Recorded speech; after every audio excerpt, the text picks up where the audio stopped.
perceive yourself, use an adjective.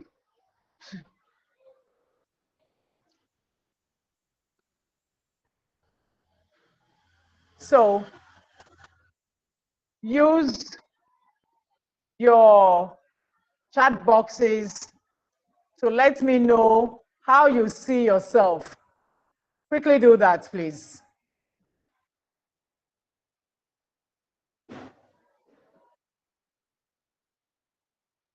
Let me go to the chat box to see what you're doing.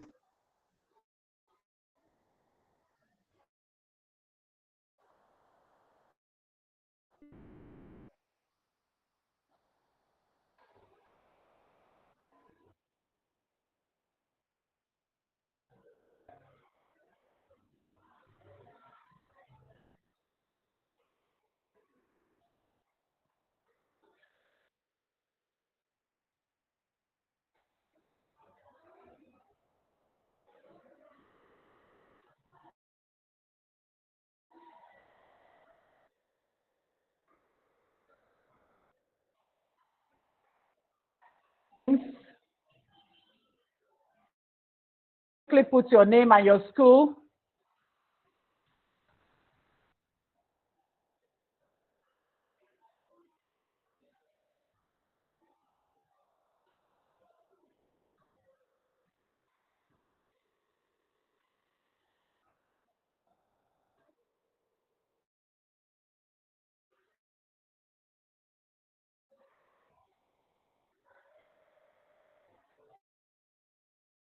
Okay, that's good.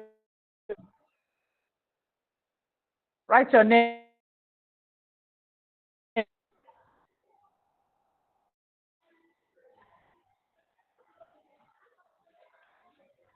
Put whatsoever question you have in the chat box. Whatever question you have, put in the chat box. Somebody will respond. But I just want you for now to put your schools.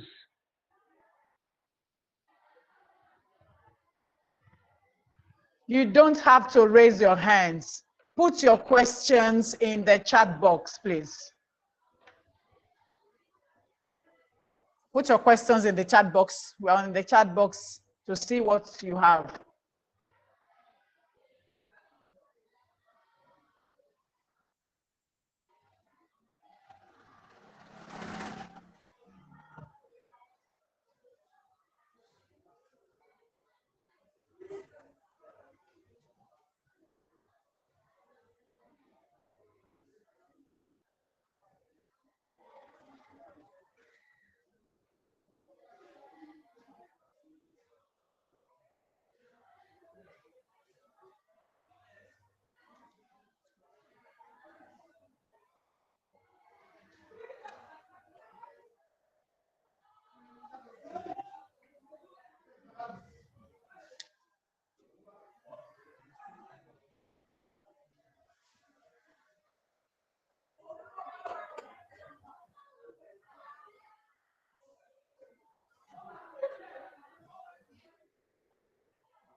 So while you have written your names, I said earlier on that I'd like to get to know you.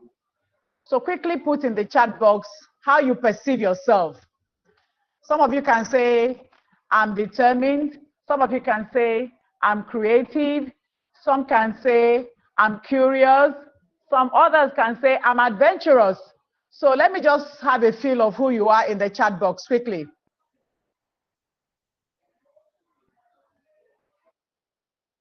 Just use the word. Curious, determined, dedicated. and so on. Yes, that's good. Afeju Kayode, I'm determined. Jedaida, I'm determined. Salami, I'm creative. Derek, I'm dedicated. Una Uwakwe, I'm determined. Christiana, I'm determined. Is it only I'm determined? Huh, good. Angela, I'm inquisitive and creative. Good. Oladejo Ibrahim, I'm determined and adventurous. Awesome, awesome, awesome. Let's have more responses. Okay, Viola, I'm determined, I'm curious. Okay, you can use other adjectives. We have several other adjectives you can use to explain who you are. Okay, I'm creative. All right, that's good. That's awesome. That is awesome. So right about now, we are going to our first speaker, our first facilitator for today's webinar is no other person than a seasoned English language teacher, a seasoned WAEC examiner, and a team leader of several years, who is going to take us on mastering essay writing. Now she's going to tell us and make us to understand the types of essays in English, the structure and organization of a great essay, common mistakes that students make when writing essays that make them fail, and of course, the ultimate goal, which is practical tips for writing essays. You're going to learn how to write essays the way the examiners want you to write essays, not the way you think essays should be written. And I would like that you have your pen and your paper and write down all the important points, because as I said earlier on, some of you will need to cascade, that is, present to your classmates, those who don't have the opportunity of joining us this morning, to explain to them what you have learned today. So it is important that you listen attentively. You do not switch on your videos. You do not unmute yourself, except when you are unmuted. So let's take these rules, the ground rules, into cognizance. So before we start, before Mrs. Chineke will come on board, I'd like to welcome the chairman of the organizing committee, Mrs. Kausara Subar, to give us our welcome speech. Mr. Subar, are you there for us? Mr. Subar, are you there? Mrs. Subar, please. Mrs. Subar, are you there for us this morning? I'm afraid she has not joined, so she's not online.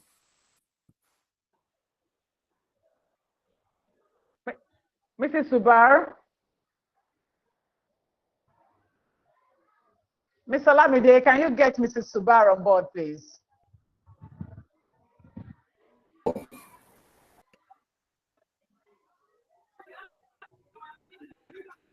Mr. Lamide.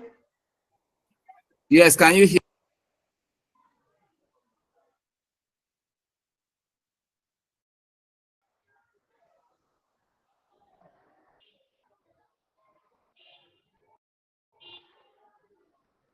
Mr. Lamide, are you there?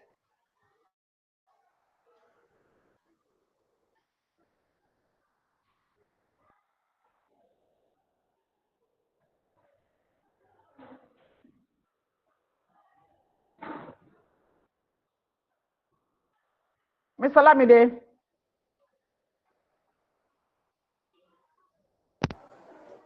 Hey, Olamide, can you hear me?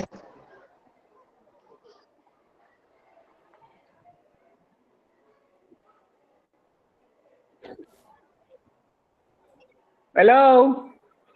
Yes, I can hear you, ma. Hello, Mr. Olamide. Okay, I said you should call Mrs. Kausara Subar to give us our welcome speech. I'm afraid she's not on the call yet, so we may have to proceed to have a first facilitator, then possibly after what she will. Okay, wonderful. All right, awesome. Awesome. So, Mrs. Chineke, are you in the house, please? Yes, I am. Good morning, CJ. Mrs. Chineke, are you in the house, please? I am in the house, Awesome. CJ. Good morning. How are you? I'm good. Thank you. Awesome. Okay, I forgot to introduce myself. Yeah, before you start, I think I should introduce myself to our students. Okay. My name is Mrs. CJ Chibuike. I am the General Secretary of the English Language English Language Teachers Association of Nigeria, pardon me. And I'm the moderator for today's program. So thank you for joining. Okay. Mrs. Chineke, the floor belongs to you. All right, CJ. The floor Thank you belongs so to much. you now. Yes. I am there now. Thank you so much. Well, my name is Mrs. Chineke, N.E. Good morning, students. I hope you are ready for today. Make sure you with your biros and papers to jot down some of the salient points I'll be giving out this morning. Today, we are going to look at some tips you need to know when you are writing your continuous essay or continuous writing in your WAEC examinations. Because we found out that there are so many mistakes that students make while writing essays, which in turn affect their scores negatively at the end of the marking. Now, one basic thing we know here is that in English Language Paper 2, we have 3 sections: the continuous writing section, the comprehension, and the summary. But I will particularly look at the continuous writing, which is part of the paper, English Language Paper 2. Now, this section has 5 questions, usually. It has 5 questions. The first one should be formal letter writing. Then the second one, the informal letter writing, the article writing, debate or argumentative essay. Then you have narrative essay, or what we call storytelling. Out of these 5 questions, you are expected to pick one. You're not supposed to write more than one from this question. So this section. So you look at the questions and pick the one you think you can answer very well. Now, when you are writing, have it at the back of your mind that marks are awarded on these 4 areas. That is, for whichever question you are answering, the marks are awarded on 1, content, organization, expression, and mechanical accuracy. The content carries 10 marks, organization 10 marks, expression 20 marks, mechanical accuracy 10 marks, giving us a total of 50 marks.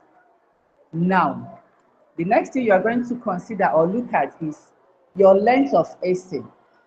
Usually in WAEC examinations, you are expected to write 450 words, not less, but you can write more than that.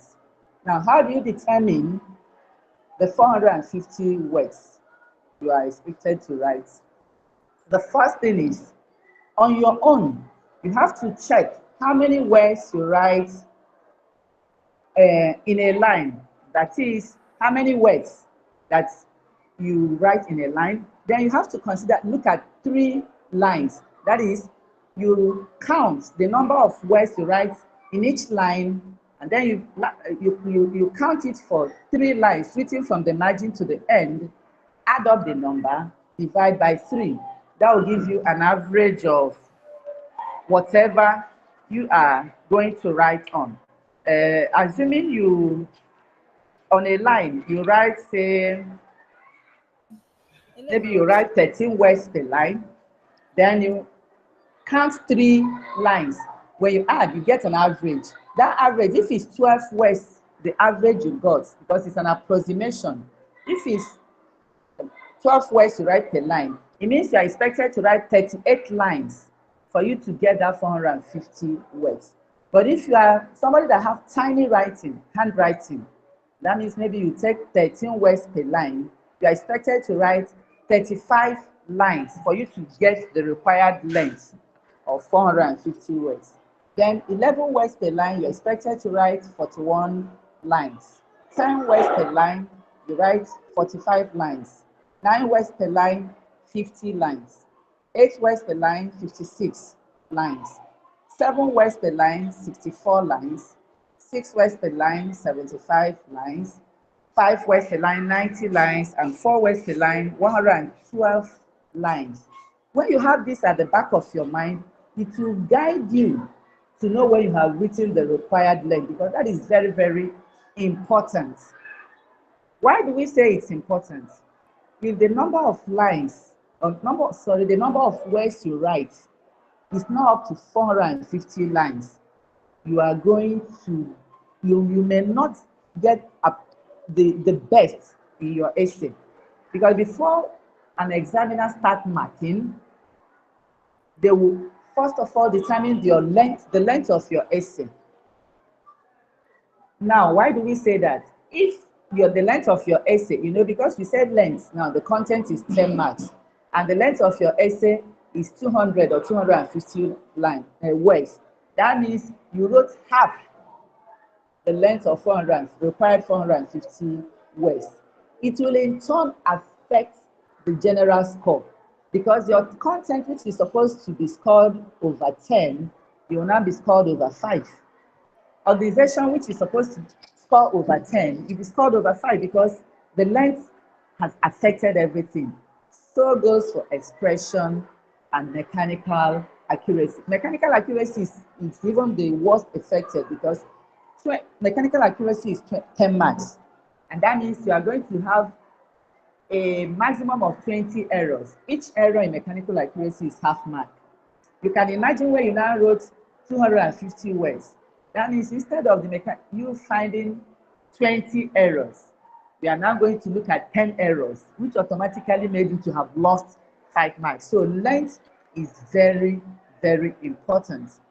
But in a situation where the length is more than 450 words, that is beautiful, because you are not going to be penalized for anything. Everything will be taken together when the scores will be awarded for content, organization, expression, and mechanical accuracy. Now let's look at these aspects. Remember, we talked about the content, we talked about the expression, organization, and mechanical accuracy. What do we mean by the content? The content here means that when you are given a question, do you really understand the topic or the central idea of that question? Do you know what you are going to discuss in that question? Because if you lose track on the subject matter or the relevance of the topic you are writing on, you are not going to present your work very well. So it's very, very, very important that you understand the central idea or the subject matter of the topic or the number you are writing on. Then we now look at organization, because after the content, you have the organization. What do we mean by organization? Organization means you must present your work the way it ought to be presented, in the sense that if you are writing a letter, you are expected to write your address, and that address depends on whether you are writing a formal letter or an informal letter. If it's a formal letter, you're expected to write your addresses, although we are coming to that anyway. Then if you're writing an informal letter, you're supposed to write one address. Or when you are writing an article and you start it with an address, you know the organization is wrongly put and it will definitely affect your score. Or when you are expected to write a letter and you didn't start with an address, it will also affect your score, especially when it comes to organization. So you need to know what you're writing on. You need to know whether it's a letter, whether it's an article, whether it's a debate, or whether it's a story that you're telling. So that's what we consider in organization. Then we look at expression. Expression tells you how do you construct your sentences? How well do you use your figurative languages? And how do you punctuate? Skillful use of punctuation will earn you mark because you are expressing yourself beautifully. So the person marking your script will be happy with your presentation when you use short sentences, long sentences, use of figurative languages, skillful use of punctuation marks. You are doing great, and that will help you to earn very well or good score when it comes to expression. Then the fourth one is the mechanical accuracy. This is where students always have a lot of problems. When it comes to mechanical accuracy, there are three major categories to be penalized. The first one is undeniable errors in grammar. The second one is punctuation errors. And the third one is spelling errors. These three areas are very, very vital when you are writing. Now let's start with the errors in grammar. Errors in grammar. These are some of the things to be penalized on if you, when you are writing your essays. The first one is omission of essential sentence elements. That is, when you don't use your subject appropriately, or when you omit a verb element, or when you don't use your complement right, you are going to be penalized. Then you have the omission of article or misuse of article, when you are supposed to put a or an or the, and you mistakenly did not put it, you are going to be penalized. Then another error in grammar is confusion or ambiguity in the use of pronouns. You know, when you want to use a pronoun, maybe say Ada and her mother visited the uncle. She was happy that they visited him on that day. Now that she is ambiguous because we don't know whether you are referring to Ada or whether you are referring to Ada's mother. So if you want to use it, should be Ada and her mother visited her uncle. And Ada was very happy that they made that visit on that day. Now you are being very, very, I say you are very apt. You know who you are referring to. But in a situation where you make the pronoun, the person reading will not understand who you are really referring to. It becomes an error, and you are going to be penalized. And for every penalty or every mistake, the person might write marking your script to put a ring. That is something like a circle. For every circle put, it means there is an error and it's subtraction of half a mark. So that's why these things are very important that you know them. Now, another error in grammar is misuse of countable and uncountable nouns.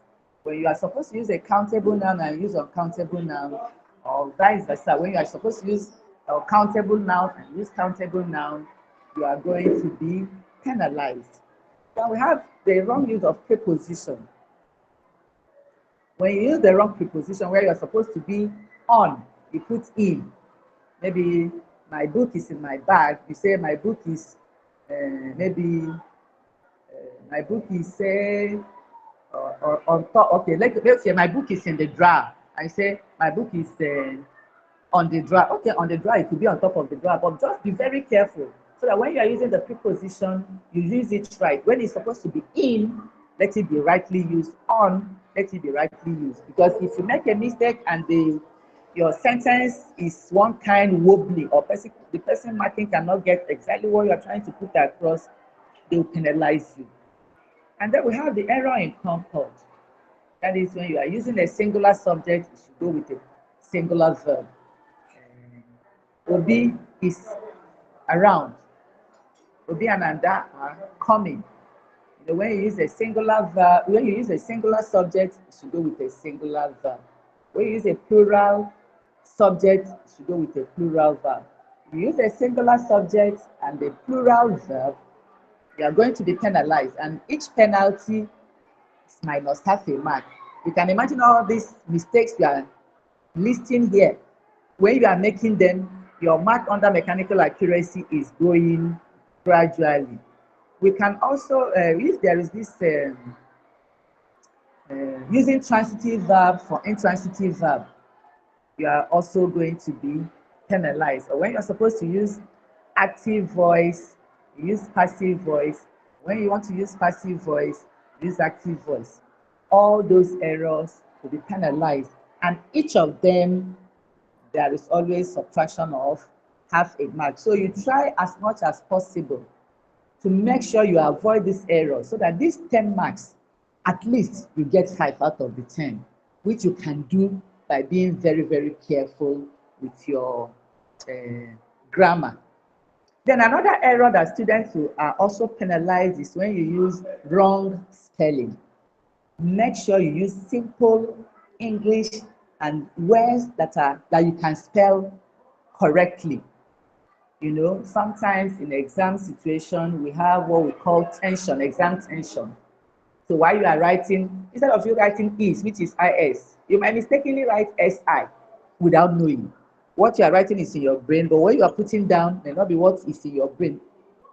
So we always advise that at the end of your essay writing, please reread, go through your work.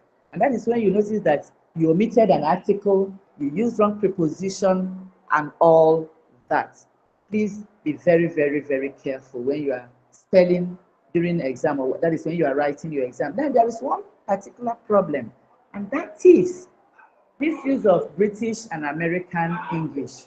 You know that in Nigeria we use British English, but sometimes with the use of internet and all, some people have started using American English.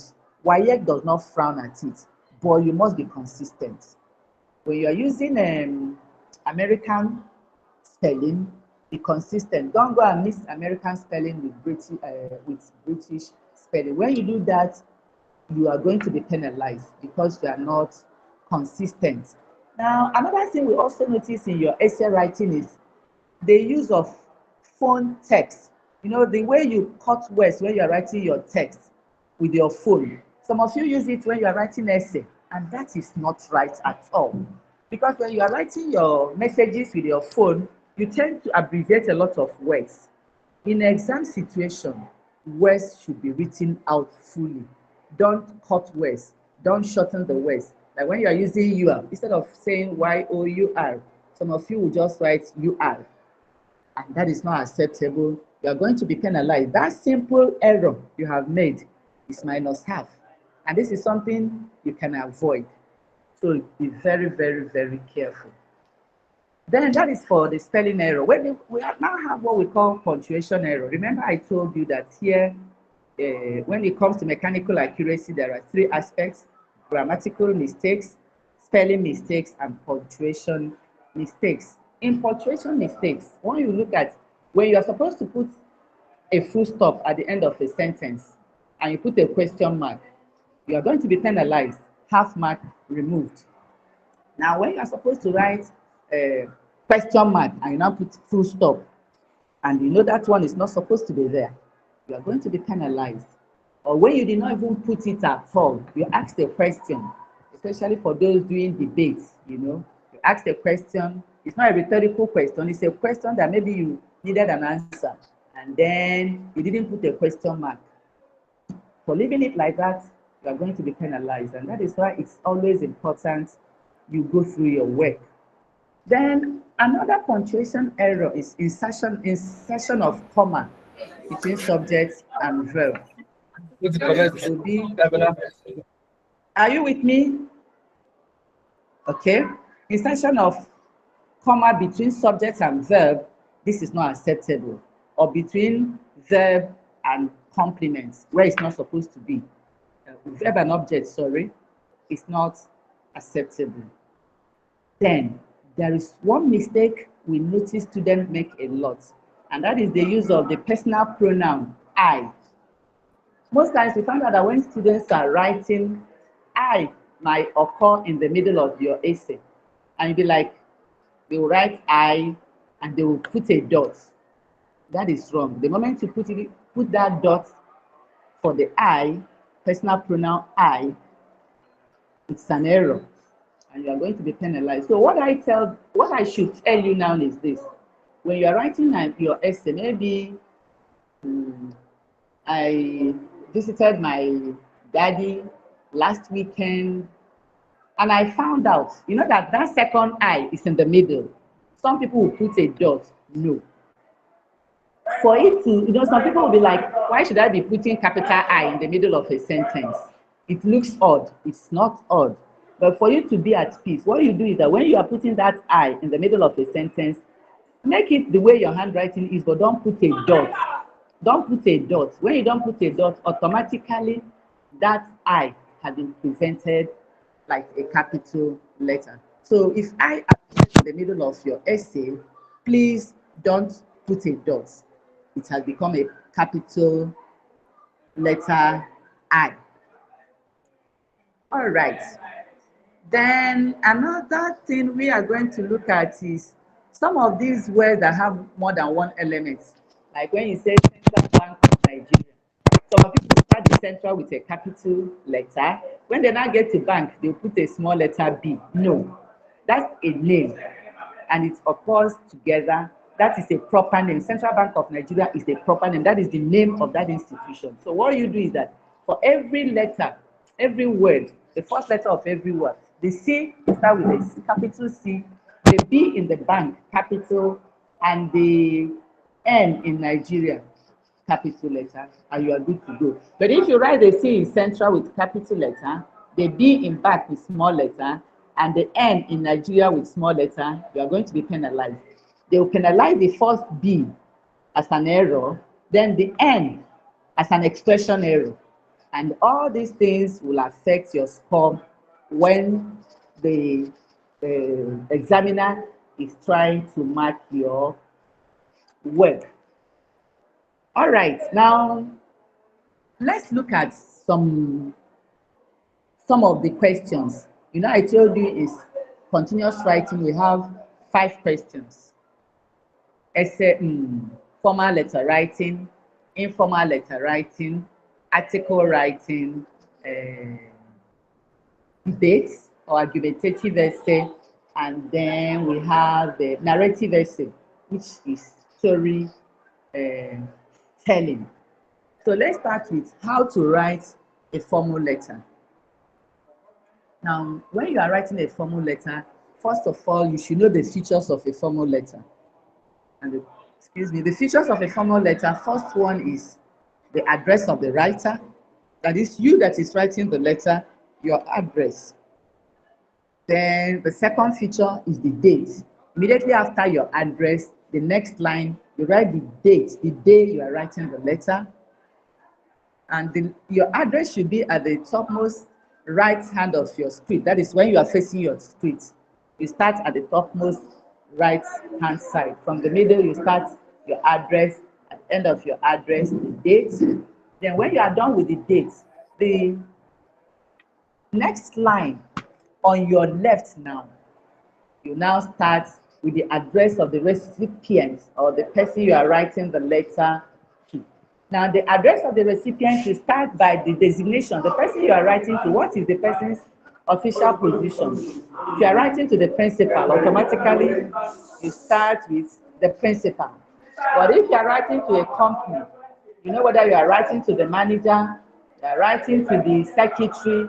It depends on the person you are writing. That person you are writing, the official position is the first thing you write. The manager, the group manager, the principal, the vice principal, and then the address of the person you are writing to. follows. At the end of the address of the person you are writing to, the next feature is salutation. Now, in salutation, you greet the person you are writing to. If it's a man, you say, dear sir. If it's a woman, you write, dear madam. And remember, when you are writing dear sir or dear madam, the D of the dear should be in capital letter, and the S in the sir should be in capital letter. And then if it's a woman, like I said, you say dear madam. But there is something, initially we are taking dear ma, but presently WAEC does not accept dear ma. So it's dear madam. A D in dear capital, the M in madam capital.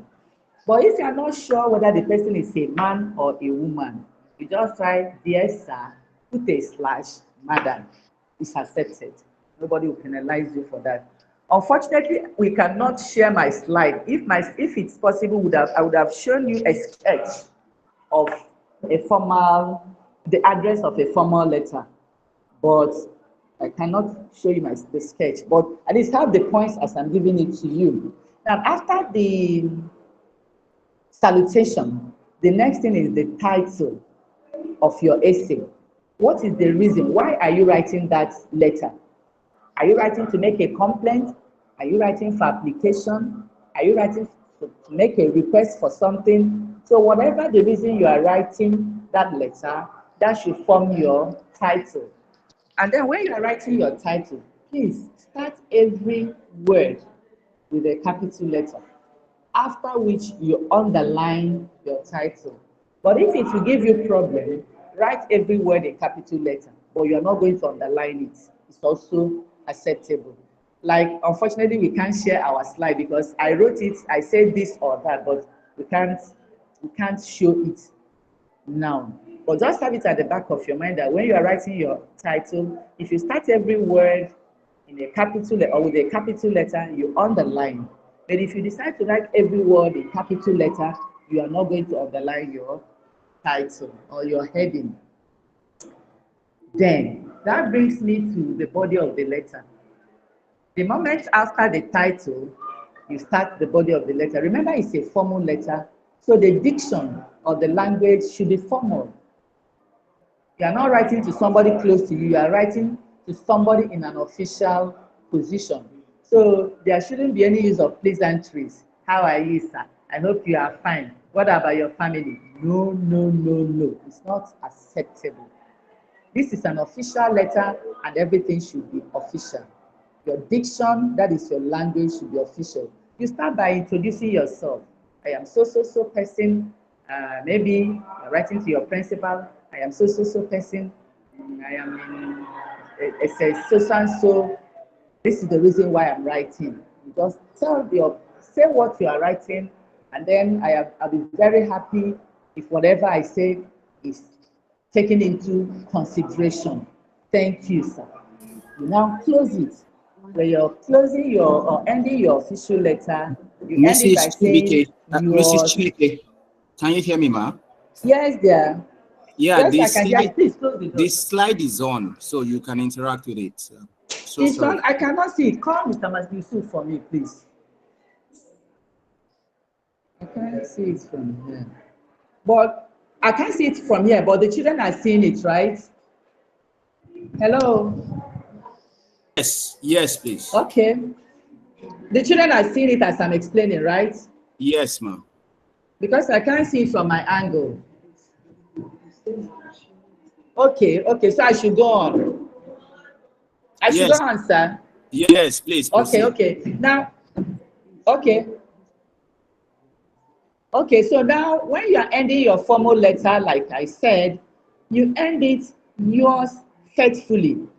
Now that Y of yours, if you look at it very well, see it's in capital letter, and every other letter in the OURS is small. Then in faithfully, the F in faithfully is written with a small letter. That is, everything faithfully is written in small letter. That is how it should be presented. Then you sign your signature, then you write your full name. Your full name comprises your name, your surname, and your other names. written in full. And that means you've done justice to the letter writing, the formal letter writing. Then another thing I want to point out in formal letter writing is your addressing. Please, you find out that in your addressing, you notice that every letter, every word in that address starts with a capital letter. If you write all the words in capital letter, you are going to be penalized. It is not acceptable. So you start every word in capital letter, and the next, well, like my school now, Ararami Senior, Ararami Logo Senior Secondary School, for Adagri, Lagos State. Then at the end of the date, the next line immediately after that address should be the date. It is well written on that sketch I gave. And that is for the formal letter. Please remember the diction is formal. No use of pleasantries. That should be at the back of your mind when you're writing a formal letter. Then when you're writing an informal letter, this one, you are writing to somebody that is close to you. It's either your parents, your siblings, or your friend. So in this case, you are expected to write just an address, and that is your address. So at the end of your address, you write the date. That date is very, very important. Then salutation. So that is the second feature of an informal letter. The salutation starts with dear.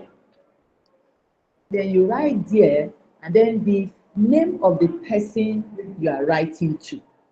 You know, this is somebody you are very familiar with. If you are writing to your dad, if you call your dad, dad, you say, dear dad. If you call him father, to be dear father.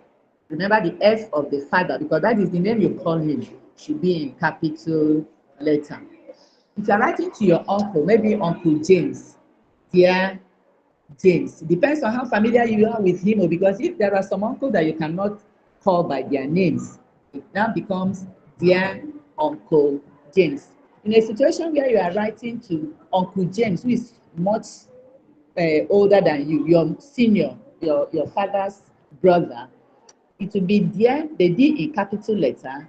The uncle, that uncle should be written in small letter because it's qualifying your James. But the J, which is the real name of your uncle, the J will start with capital letter. But when you are not putting the uncle, the D of dear should be capital and the J of James should be capital. Then if you are writing to your friend, you know the name you call your friend. Dear, the name you call your friend. Then the body of the letter, because it's a simple, it's an informal letter. You don't need two addresses. You don't need title. After your address and date, you greet, you salute your friend, then the body of the letter. Because it's an informal letter, you use informal language. First off, your first paragraph must start with pleasantries. If it's your daddy, how are you, dad? Hope you slept well. How is work? What about mom and my siblings? This is expected of you. And if you use it, it is in order. So after the introduction where you have shown your love for that person, either your father, your sibling, or your friend, the next paragraph is where you tell the person the reason why you are writing the letter. Then you marshal out your reasons and all that. Then at the end of the essay or the letter, you now said yours sincerely. Remember, in formal letter, it's yours faithfully. That is what WAEC wants. Then in informal letter, it's yours sincerely. As usual, the Y of the yours is capitalized, while the S in the sincerely is small letter, and then you write your name. The name that your friend calls you. You don't need your surname, you don't need your other name, just write the name that the person knows. In exam situation like WASE, you are advised to write just your first name. Not your surname, just your first name. Or like I said, the name your friend calls you. Then article. When you are writing an article, there are key things we should have at the back of our mind. The first thing is you must give your article a heading. You must give the article a title. From the question given, that is where you coin your heading or your title. That title is very, very important. Then after the title, you might decide to write your name. And then before you start with your essay. And if it's an article, usually you start with a paragraph. It's advisable, whether a letter, whatever you are writing on, always start with a paragraph. And then by the time you finish all the points you want to give in the write-up, maybe you are giving a question on maybe exam malpractice.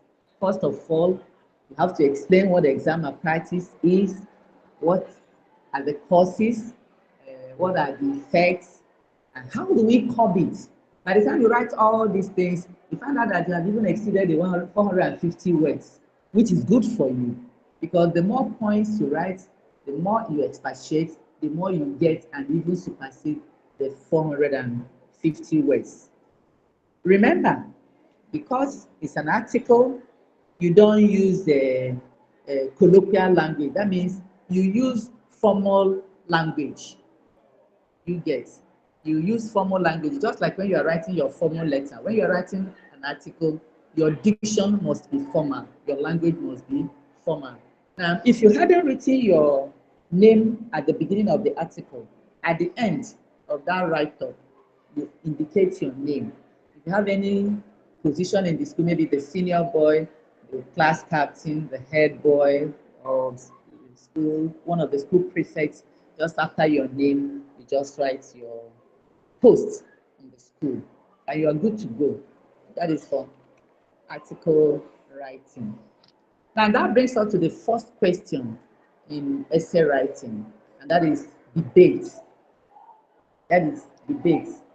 When you are writing a debate in an exam situation, the first thing to do is heading. You must give a title to your debate. And I've told you how to give your heading when we are looking at the formal letter writing. Either you start each word with a capital letter and underline at the end, or you write everything in capital letter. The only time you are not going to write in capital letter or with capital letter is when you are writing your address. It is not accepted. It's not accepted at all.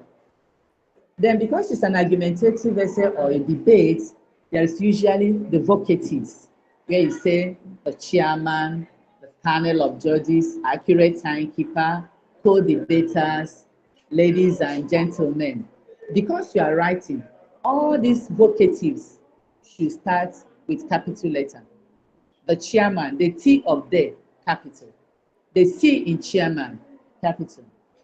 Panel of, and the chairman, of course, there should be a punctuation mark, comma, panel of judges, comma, the panel, the P in panel, capitalized, the J in judges should be capitalized. Then you have a comma, accurate timekeeper, the A in accurate, the T in time, the K in keeper, all should be capitalized.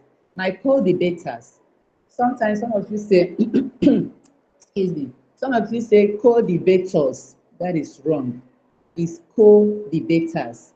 The C in co should be in capital letter, and the D in debaters also capital letter. Then ladies and gentlemen. Then you give us your stand. You know, that's debate you are writing on. Your stand. If you are supporting the statement, you have to indicate it at the beginning of your write-up. If you are against the motion, you should also let us know. And when you are taking your motion, when you are writing, sorry, okay, when you are writing the argumentative essay, like I said, you are going to take a stand. If you don't take a stand, it will be against you, because that means you did not say whether you support the motion or whether you did not support the motion. It will affect your mark drastically. It will affect your mark drastically, because when you don't take a stand, we don't know whether you are for or against. The score Under content, you might even score 3/10 because you didn't take a good stand. So let us know your stand as you're writing. Then you marshal your points to support your stand. That makes us know that you know what you are doing. At the end of your debate writing, remember you started by telling us your opinion, that you support or you oppose. At the end of that write-up, also reaffirm, tell us again that with all these points, you should agree with me that either boarding school is better than day school, or you agree with me that day school is better than boarding school. But make sure you reiterate or reaffirm that your stand at the beginning of the debate. It pays you better. Then the last but not the least is this storytelling. Storytelling, that is narrative essay. When you are telling a story, just like I said before, you are going to start it with your heading. For every essay you write, for every story you tell, there should always be the heading or a title. Now, when you are telling a story, it mustn't be your experience. Like if they asked you to write a story on maybe a marriage ceremony you have witnessed, and unfortunately you have not witnessed any marriage ceremony, but you have watched a film on marriages, or you have followed somebody to attend a marriage, that's good enough. So the story you are telling us, it mustn't be real. You can form a story that is interesting. The person you're telling the story is not, didn't attend this location with you, or didn't experience the incident with you. So as far as you are convincing in your story, you are good. It could be imaginary.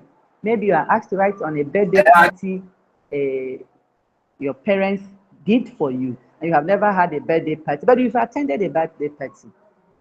You write on it as if it's yours. It could also be imaginary. What do you think you can get in a party, in a birthday party, on a marriage ceremony? Just write it. As far as you're convincing, you are good to go. But when you are telling a story, don't use animal characters. Like the tortoise is very tricky, and you now start telling us how the tortoise confuse other animals. If you tell a story using animal characters, you are going to score 0 under content. So these are some of the things we should bear in mind when we are writing our essays. And if you take note of some of these things I've said now, I believe you are going to do very, very well when it comes to continuous writing in WAEC. I think so far so good. That's what I have for you. So if you have any question, you can ask. Or if there is any area I explained that you are not really very clear about, you can ask questions. CJ, hello, are we there? Hello.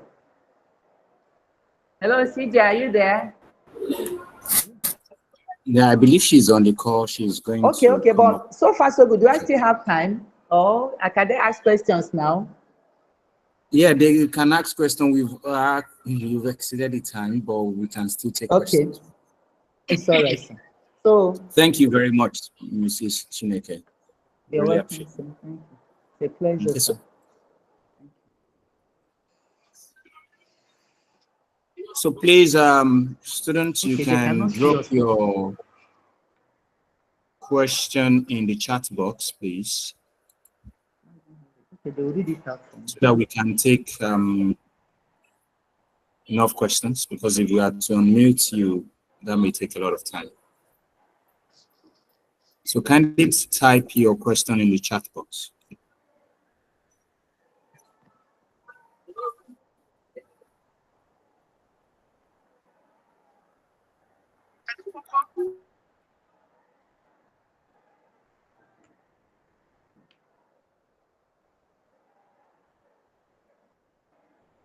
If I have any reason, I'll let you know. Those I can do.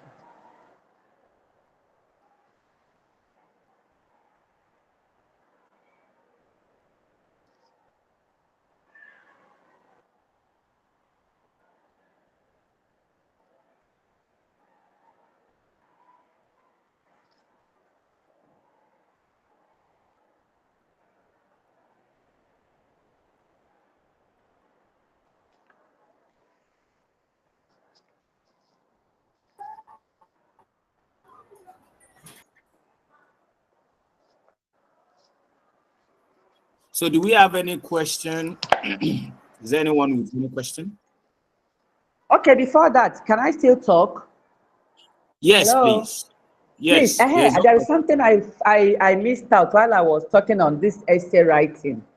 You know, this section A, which comprises 5 questions.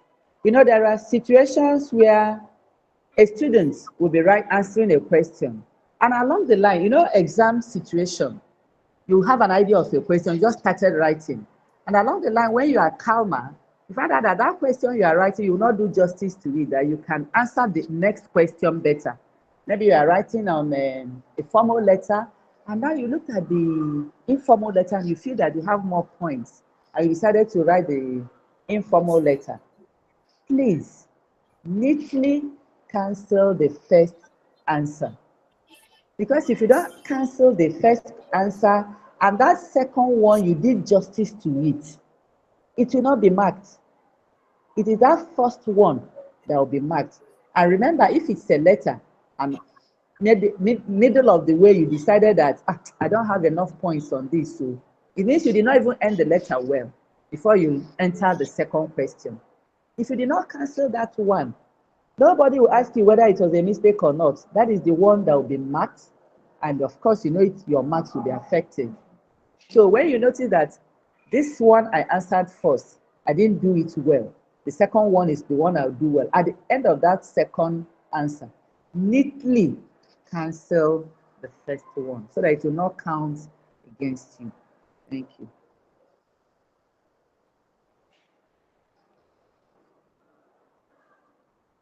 Hello? Are we there? Are we here? Are we together?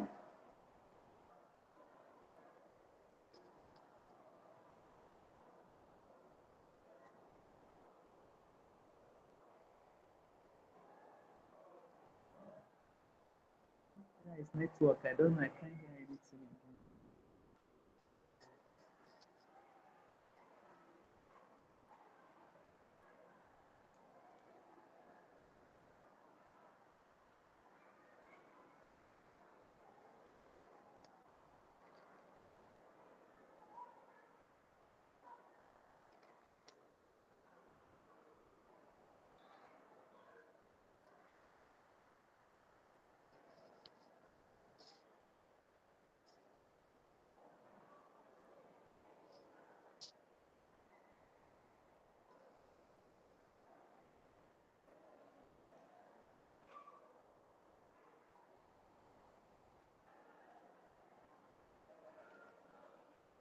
The network is bad. I can't hear anything. No, Airtel is same, but my Airtel, I don't know. No, it's not from here. I think it's from there.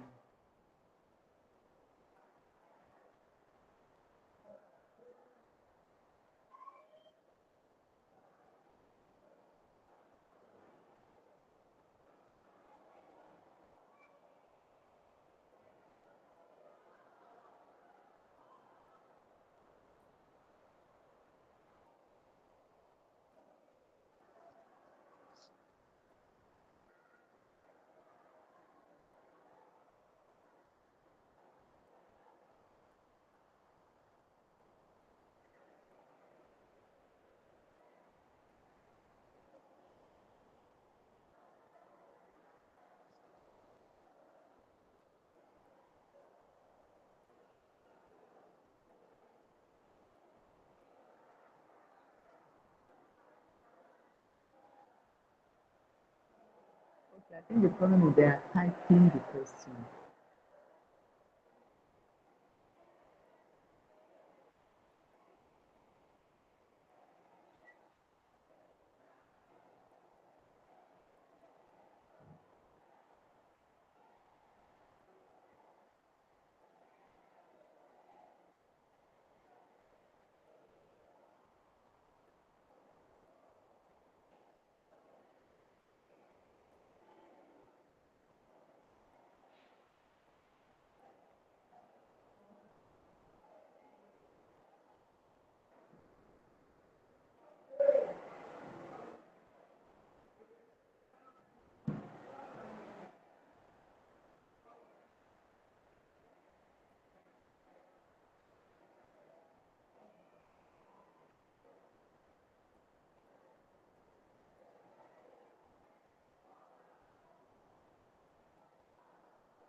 Question no come.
I should go outside. Okay.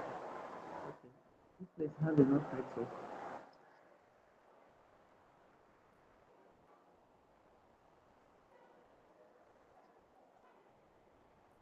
I think it's from there.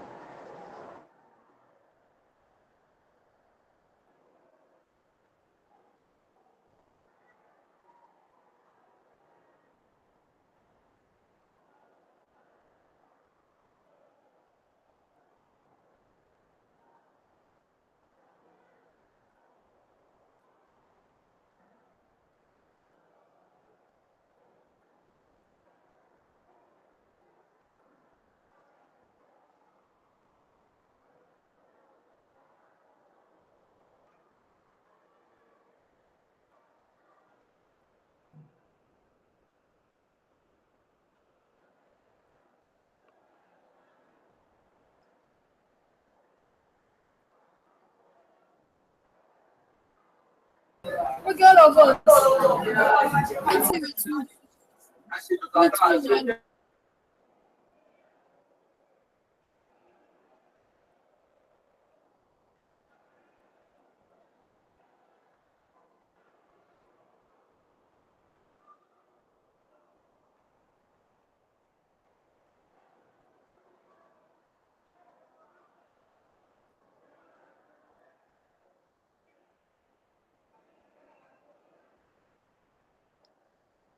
Okay, don't have my card. Oh.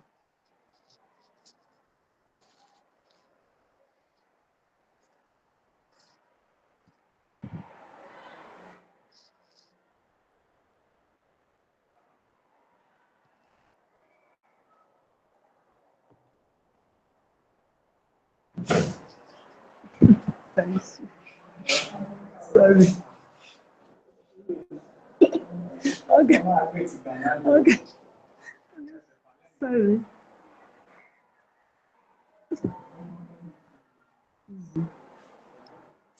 I don't overtake Oga.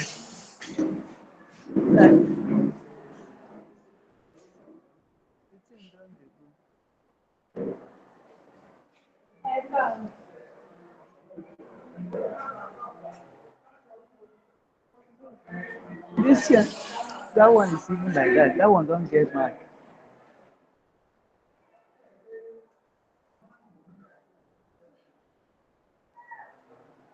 Well done.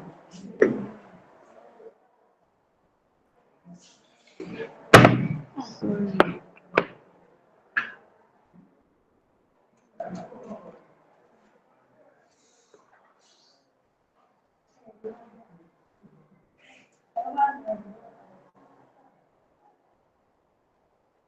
To hang it by the wall.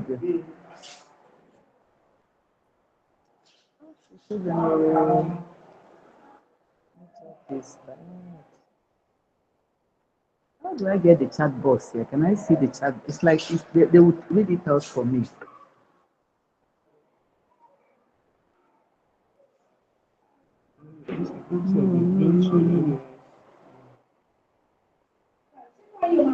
That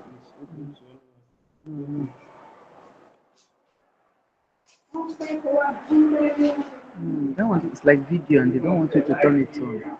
I think it's from there.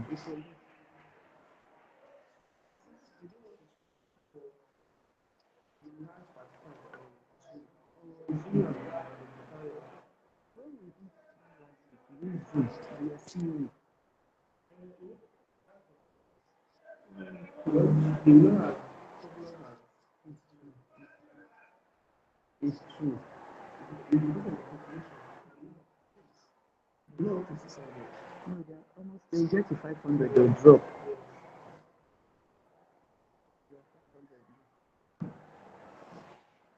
So,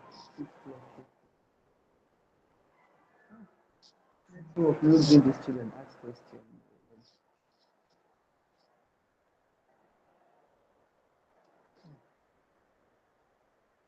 How would the second presenter do with this one now?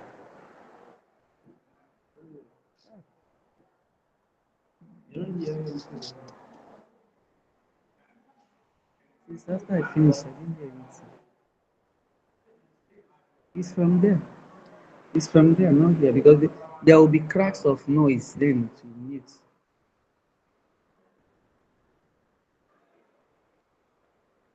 It's from there, it's not here. It's from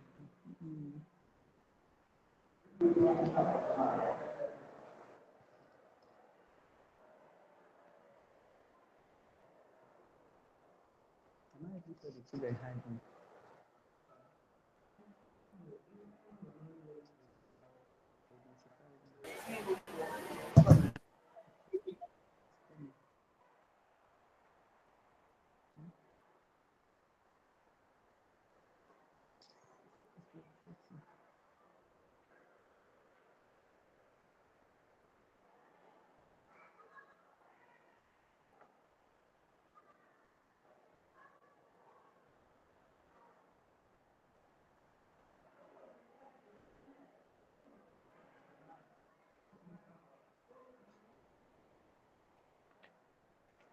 So if you go sit down now, I say you stand.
Yusuf, come and see. What is this thing that they say? This thing here. Turn off, on and go. On the go. I should leave it. Then they make the network bad. No, dear.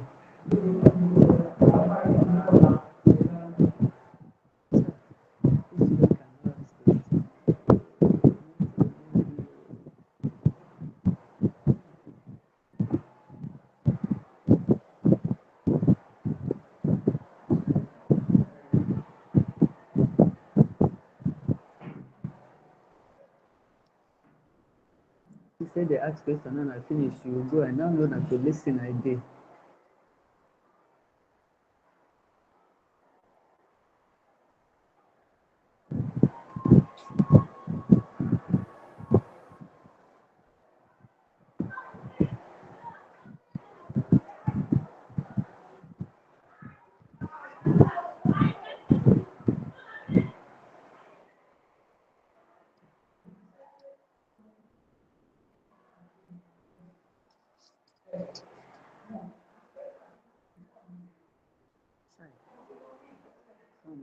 again.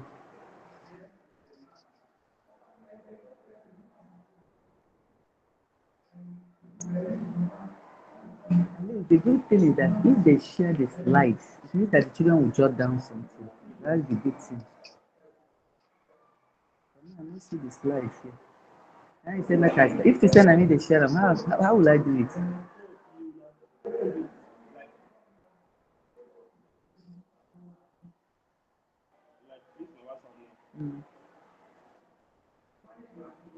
If I want to share any screen, if I want to share. Hello, Mrs. Chineke, can you hear me?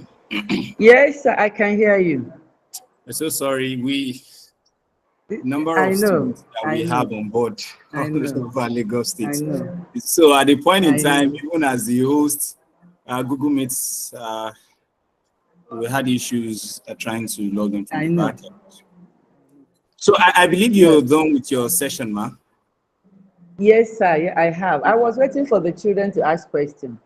Yes, because as it stands, yes, we really can't take.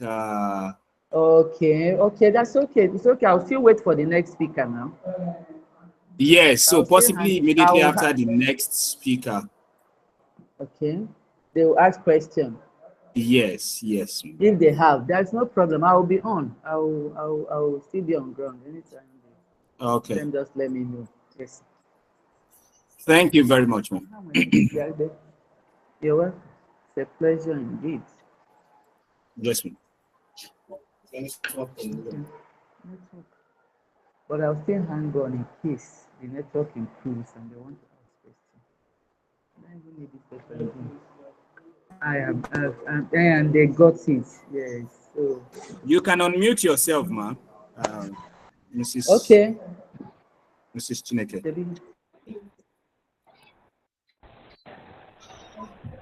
Hello?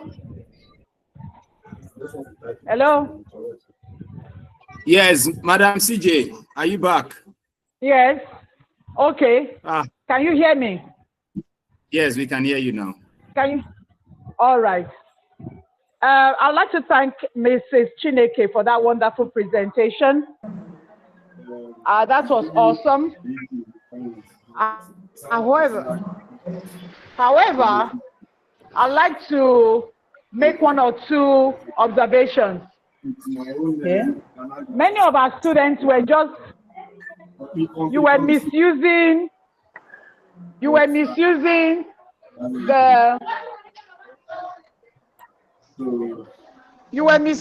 the emojis.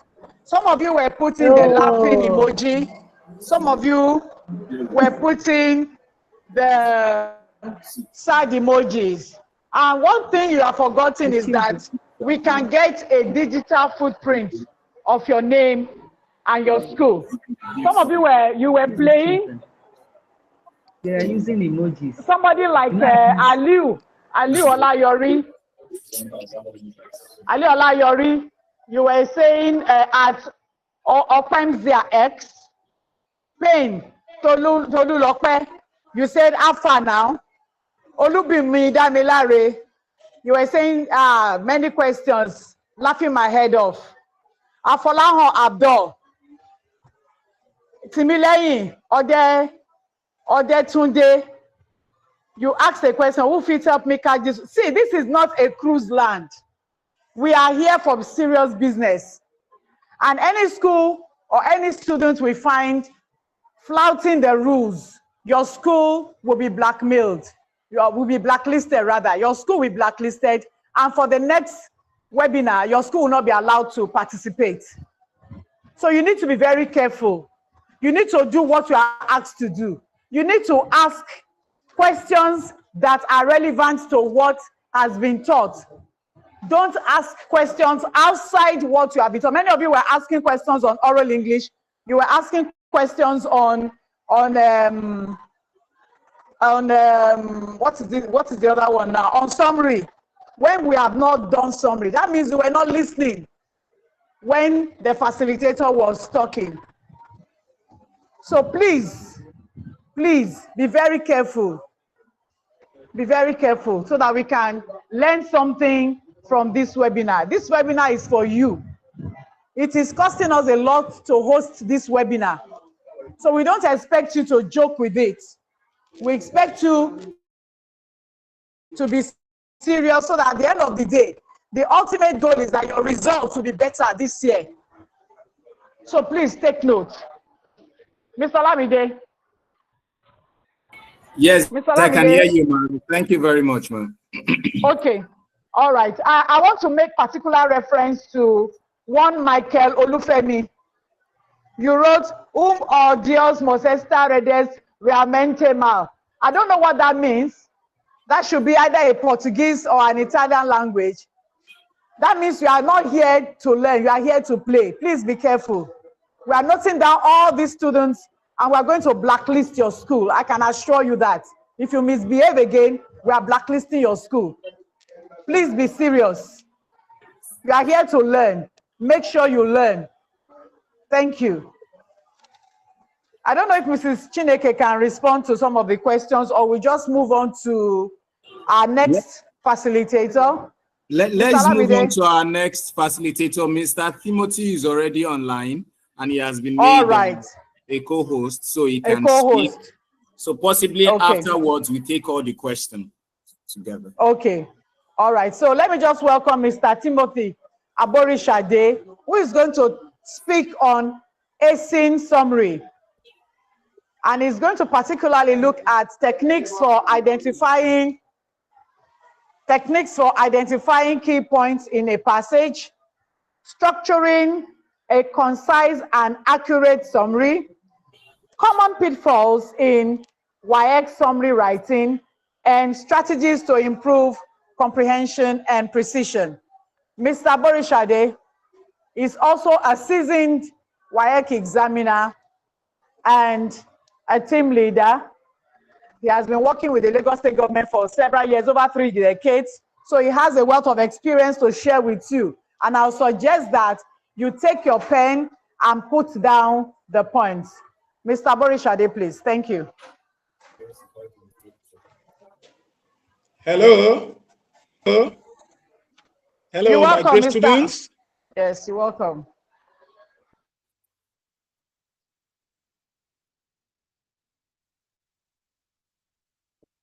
Thank you. Announced, my name is Timothy Olusegun Aborishade from Ikodu Senior High School.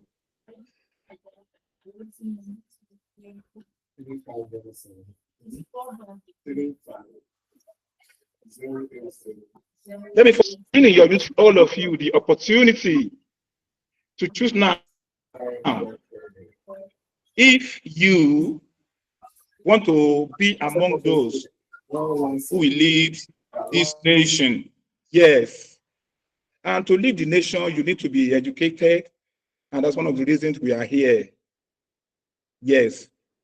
This particular morning, I'm going to take you on how to tackle summary question. I want to give you the pins and password. Yes, I call them pins and password because they are very essential for you to have your 30/30 marks in summary writing. I always call summary writing a booster. Yes, I call it a booster. I call it a booster because it lifts up your mark. Very, very easy if you know the pins and password of summary writing. Now, before I go deep into this, let me first of all remind us the definition of summary. If I ask many of you that how do you define a summary? Many of you will tell me that it is that space that is left between the left margin and the fourth word on a line. That's what many students have been giving me. No, that is wrong. That is wrong. Summary is not that space that is left between the left margin and your first word on a line. It is not. We call that one indentation. Yes, indentation. Yes, we call it indentation. Now, since our sentence is not summary, what then is summary? Let me define summary for you. I will define summary for you as a shortened version of a passage after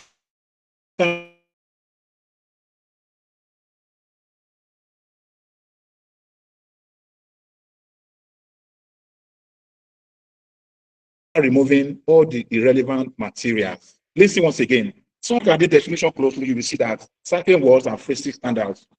Let me lead them to you one by one. First of all, we have shortened. We also have removing, and we also have the phrase irrelevant material taken out of this short definition. Let me take it again. Shortened, removing, and irrelevant materials. So we can see from this definition that you want to shorten the package. I want to remove all irrelevant material. Our challenge is now, what are the relevant materials in summary passage? Let me take you back to your school. If you can recall vividly, you will see that our teachers have taught us different ways of developing paragraph. Are you with me? One of them is that if you want to develop a paragraph in your write-up, you make sure you state the point. When you state the point, you explain the points with different support sentences. Is that okay? Yes. So we can see that paragraph is not that speed that is left, but a group of related sentences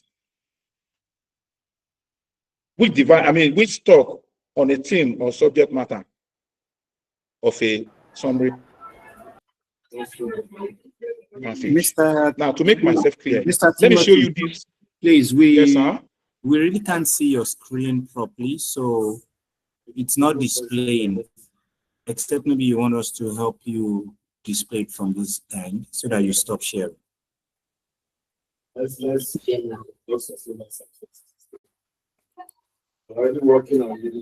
So you can stop sharing your screen. If I can do that from here and from here.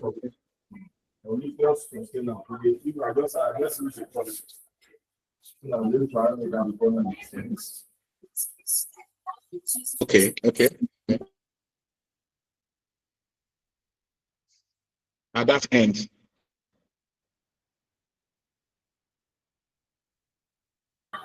You may proceed now, sir.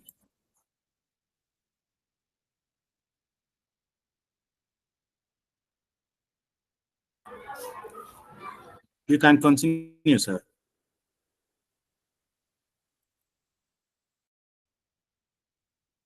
Oh, lost.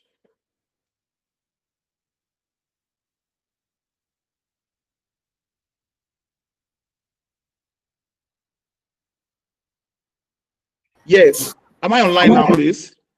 No, you are online. I just need you to stop sharing your screen so that we can just share the screen from here. Hello? Yes, we can hear you, sir. Hello? Hello, sir. Hello?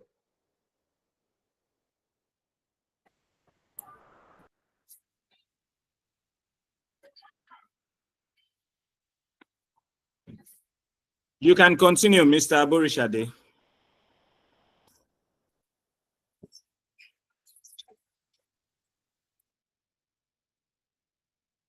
Can you hear me, please?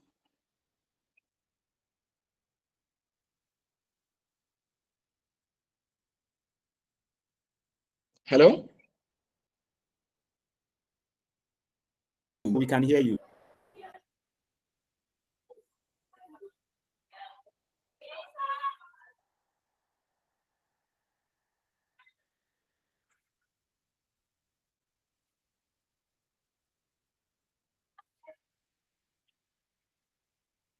Please continue, Mr. Aborishade. You continue, sir. Continue. Am I with you, great students? Now, Mr. Lumide, I want you to please help me share the first two paragraph summary passage, sir, for the students. I want to show them what exactly paragraph is.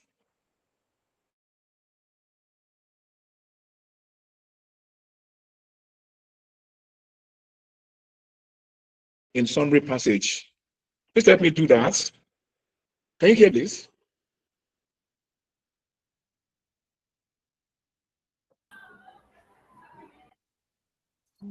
Yes. Can you hear me clearly?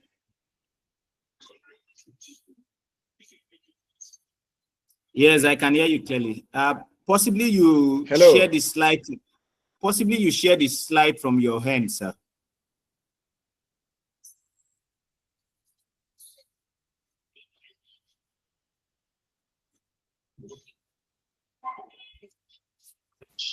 Hello? From your hand. Share the slide from your hand. We can hear you, sir. Hello?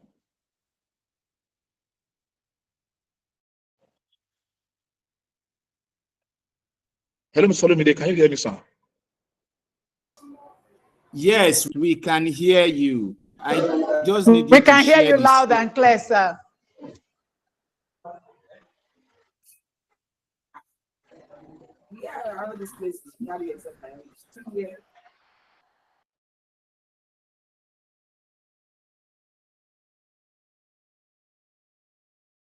Slide from his end. Hello, everyone.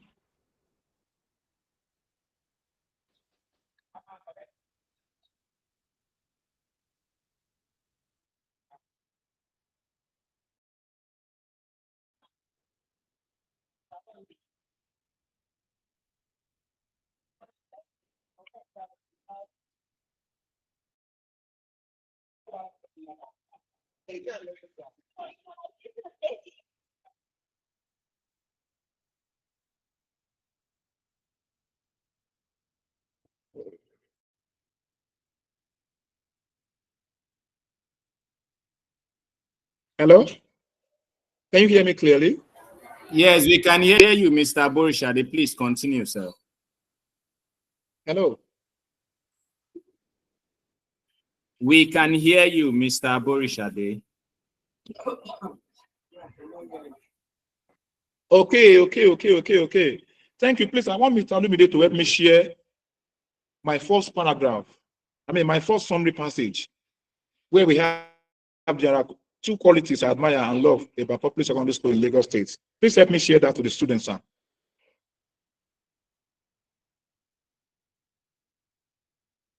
Let me share the slide. The first paragraph.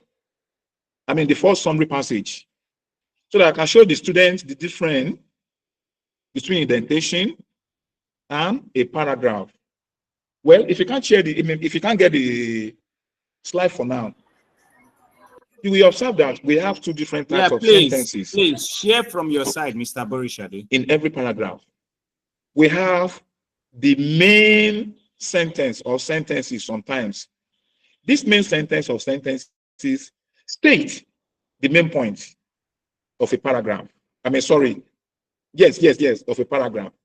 Where we have another types of sentence called support sentences. These support sentences only explain, they give details on the main sentence, which state the point.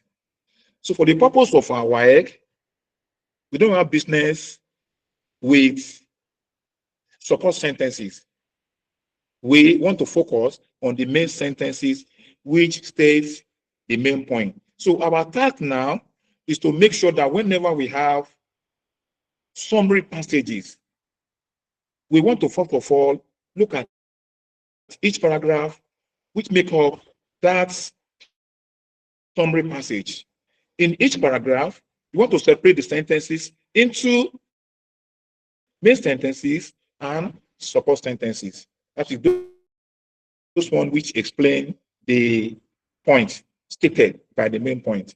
Now, in your essay, we need them to make up your 450 words. But in summary writing, please, my great students, they become irrelevant. Yes, they become irrelevant. If you put them in your answer, will be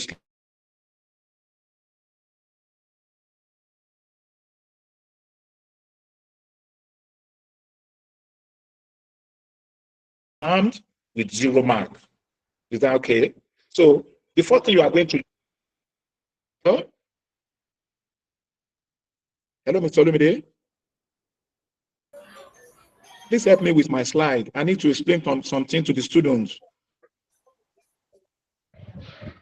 I think he said you should share the slide from your end. Maybe he's having some tech issues with sharing it from his end.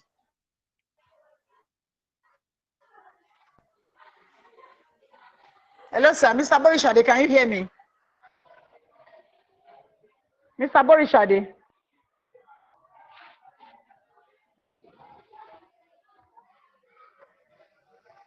Hello, Mr. Olumide.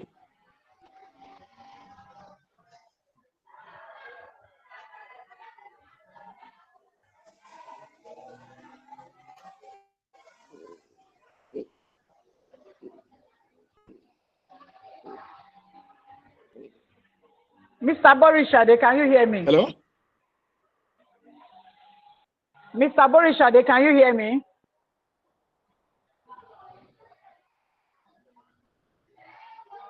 Hello, Mr. Borishade, can you hear me?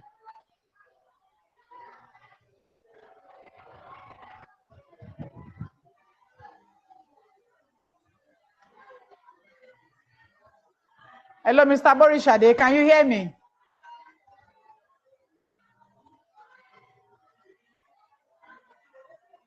Hello? Can you hear me, Mr. Borishade? Can you hear me? I can hear you. Mr. Olamide said Hello? you should. I can hear Like you. I'm Mr. lost. Olamide said you should. You are not lost. I can hear you. Hello? Hello? Mr. Borishade, can you hear me? Mr. Borishade, can you hear me?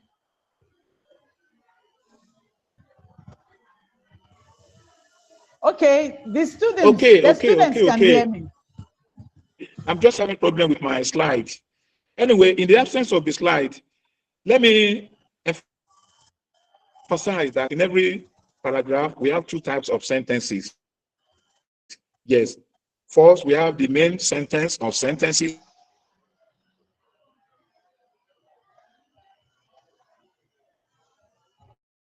Sometimes, and we have support sentences. Yes. The main sentence or sentences state the main sentences or sentence state. Now, in the support sentences, we have examples, we have evidence, we have results, we have figures of speech, we have idioms, and some other form of explaining what the main sentence states. So in your summary answer, please do not give example, do not give evidence, do not analyze, don't give results, don't give figures of speech, idioms, and so on. We are going to concentrate on the main sentence or main sentences. So what I'm saying in the essence is that support sentences are not allowed. It is now your task, whenever you see any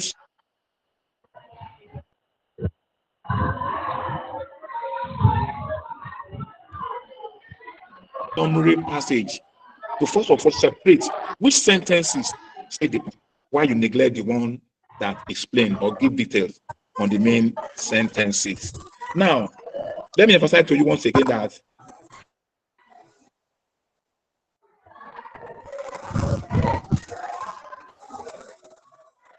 support sentences are not allowed in your answer.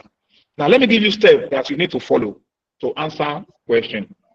Number one, you must read the passage to get the message that is trying to pass across to you. Many of us don't want to read. We look at the question, I will be trying to search for the answer. That cannot work out. It cannot work.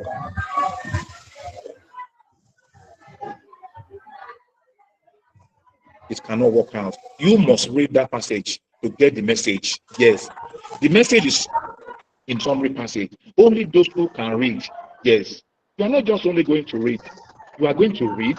You are going to analyze and make sure you understand the question. Let me give you an example. If I ask you to give me the lesson you learned in an discussion, it's different from explain to me. The slide is your on discussion, Mr. or write on your discussion, and discussion which you engage in recently. So that word, lesson you learn, can make the difference. So that's why I say you must read, analyze, and ensure that you understand the question before you attempt to answer it. After that one, after reading the question, you know you have read the passage once, to get overall idea of what the writer is trying to say. Now, secondly, you read the question. After that one, you need to read the passage again more carefully. What do you want to do? Why are you reading more carefully? You want to identify and separate the main sentences which state and provide answer to the question asked in the passage. Yes, you have no business with support sentence which then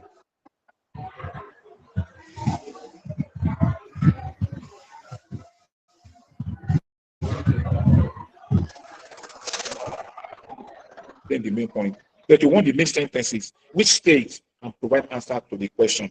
So provide answer to the question asked in that passage. Don't forget, just use your pencil to mark the beginning of each main sentence which provide answer to the question asked in the passage. After that one, I want you to remember that sometimes you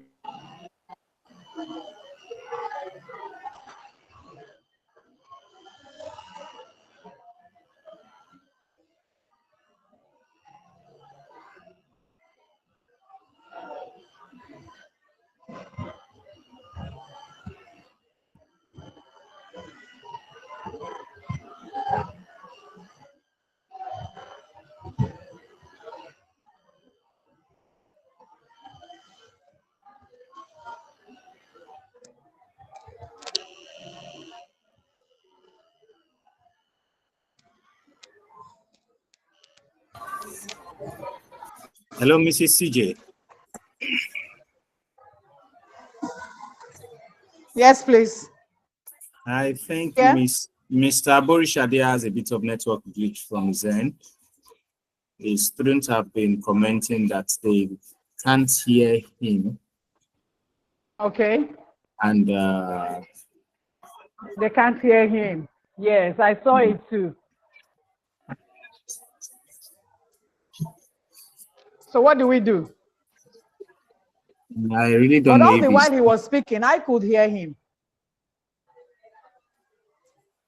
Yes, I think due to his network issues, at a point he was, it appeared as if he was speaking too fast. Not him actually, just the network. Okay, the network, okay, increase the speed of his voice. Yes. So I just believe and now I can't even hear him again. Yes. Are you the one sharing the screen for him, or he's sharing it from his end? I'm the one sharing the screen for him. So I need Mr. Aborishade to unmute himself. If he can hear us, he's still muted.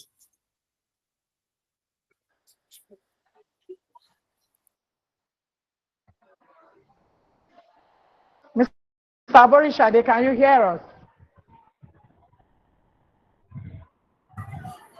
Please unmute yourself.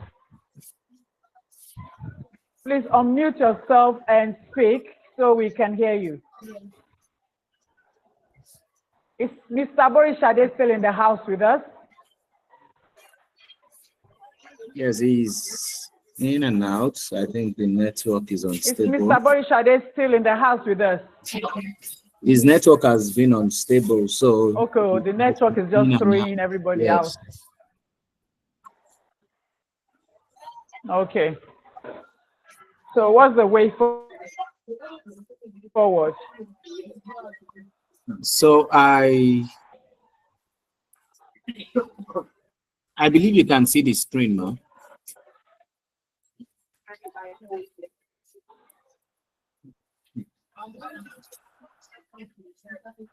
Can you hear me, ma'am?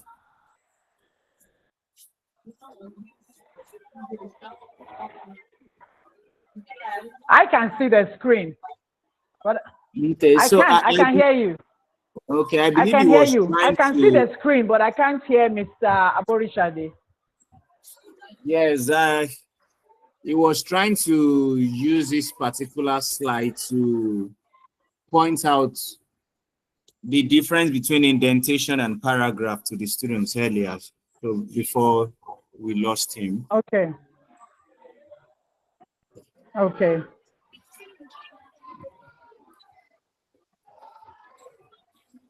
And if Ajia were here, Ajia would have read reached out to him to find out what is going on. Exactly. He's still on the call because I can see from here that he is on the call.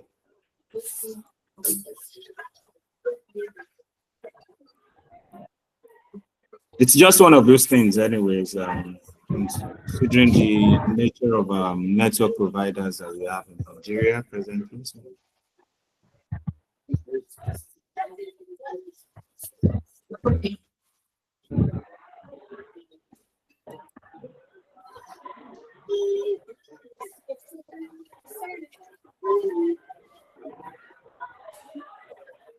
Wow. Mr. Boris Shade, are you here with us? Mr. Boris Shade, are you here with us, please?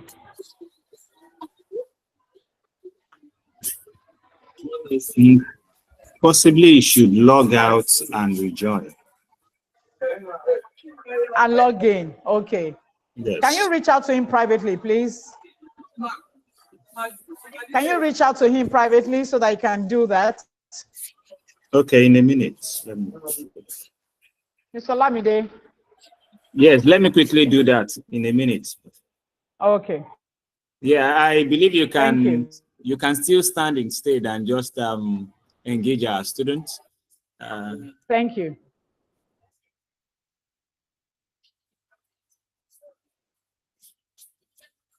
Yes, I said you can still try to engage our students while I do that.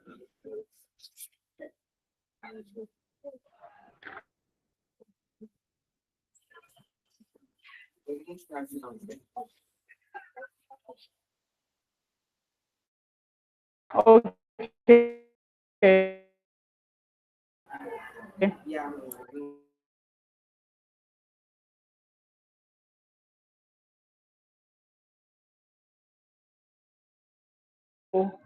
Talk about some observations I've made again, so that the ways to know how to begin your sentences and how to end the sentences. Many of you don't know the punctuation. I was going through the chat and I saw some of you writing in lower cases. In lowercase, rather, you were writing with small letters. Even your names. Many of you wrote your names. You started your names with small letter. That is wrong. And that is one of the reasons why many of you fail under mechanical accuracy, because all these things are checked under mechanical accuracy. You know, you have been told by Mrs. Chineke that your essays are graded over 50.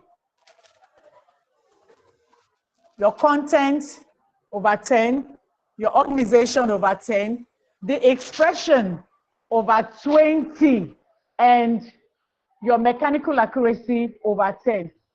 So when you already start doing such things where you don't know when and where to use the capital letter and the small letters, or where you don't know where to put the full stop, the comma, or any other of the punctuation marks, you would need to make your writing legible and clear. And to avoid any form of misunderstanding on the part of the examiner, you may run into problems. So one of the things I would want you to consciously start doing is to learn how to write not only clearly, but to write in standard form. There's what we call the standard form of writing. Stop using short forms. Many of you used short forms where you were writing your names in your school and while you were expressing yourselves. That is wrong. Now, having said that, Alao Mujib, this place is not where you come to hook up a girl. You had the audacity, you had the nerve to call out Udenyi Favor and ask for a response. You also sent your phone number 9098347834. Not only that you had the guts on such an academic platform to write, "Hi, girlfriend needed." I've told you before, all these people who did all this rubbish, you are going to trace your school. Anything you do online has what we call digital footprint. We're going to trace your school. And for the next webinar, your school will not be allowed to participate. Your school will not be allowed to participate. We have what we call social media ethics. You should learn that. And what that clearly shows is that Allow Mujib, you are here to play. You are here to look for a girlfriend. You are not here to learn, which is a shame, really. And we've asked that teachers should please help us. We cannot be everywhere. You are there with them, please. Help us monitor these students, because of course we know when we have students with devices, they are prone to doing what they want to do and not what they were asked to do. And Adebayo Wahab, you also sent your number 07070241532 and sent Glow free data. Let us stop all this nonsense. Kudirat Adeshola, you also sent your number 081148795253. You need to be careful. You need to be careful. I repeat myself once again. You need to be careful, because going beyond this, if we see anything like this again, apart from blacklisting your school, we are going to make a formal report of your school to the Commissioner of Education, because he's aware of this training. He's aware of this webinar we are giving you. So your school will be reported to the Commissioner, and I believe you know what that means for your school. If you know you don't have any interest to be on this platform, kindly exit. Because by the time you put all this, when we are trying to sift the questions, it will cause a problem for us to get those who really participated and who genuinely need answers to their questions. Let's be guided, please. We will not take this again. I've already warned you the first time. This is the second time. The third time, it will not repeat itself. Your school will be reported to the Commissioner straight. We will not even go through your TGPS. We'll report directly to the Commissioner, because the Commissioner and all the TGPSs, they are interested in this webinar.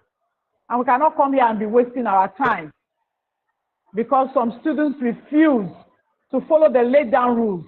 We sent the rules to your teachers, that they should tell them what and what we expect you to do. So that is that. So is Mr. Borishade here now with us? I've spoken with Dr. Alaja, so she's trying to reach out. Mr. Borishade here with us now? I've spoken with Alaja. Are you here with us? Okay. Thank you. All right. All right. Thank you for that.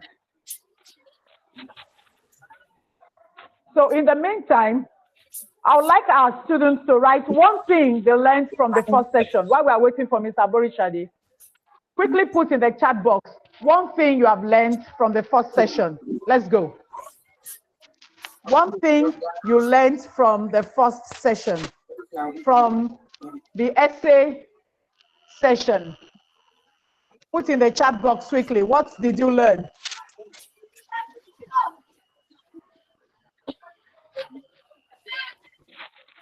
What did you learn from the first session we had on essay writing? Just put one point per person. Let's all learn.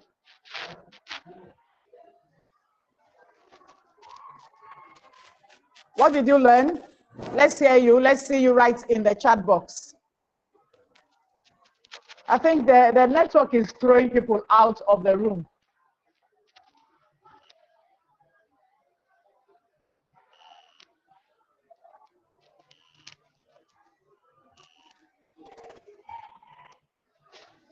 Put whatsoever it is you learned from the first session in the chat box.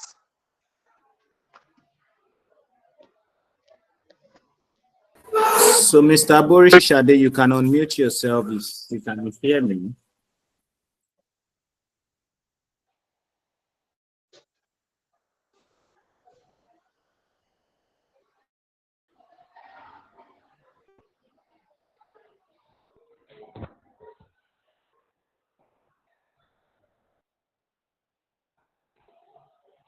Okay, somebody said we shouldn't use animals. Yes, in a narrative essay, good. You learned how to start a formal letter. That's awesome. Oh boy.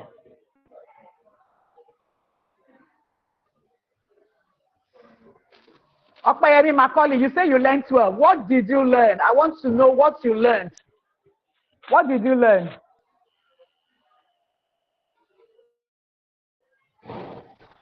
Okay, somebody learned about the address, good. Okay, the usage of, Deborah said usage of American and British English together, not allowed, okay.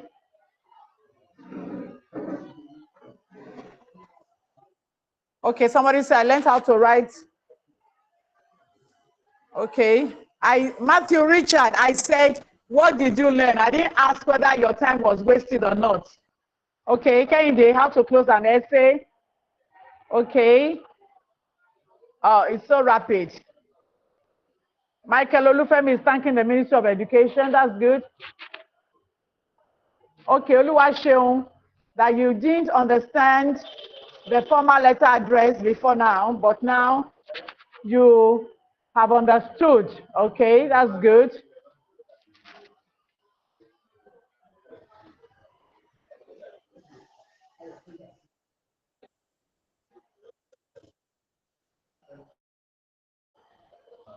Okay, I can see.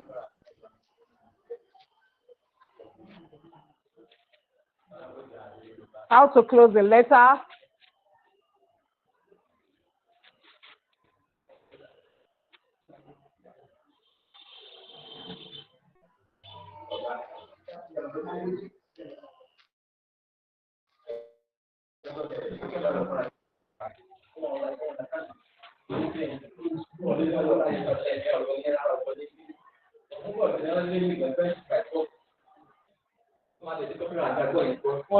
Okay, somebody said types of sentences. How to start an article, okay. The difference between singular subject and plural subject, okay, awesome. Keep it coming, keep it coming. I want to see how many of you have taken something from the first session. All personal pronouns should be written in capital letters, awesome.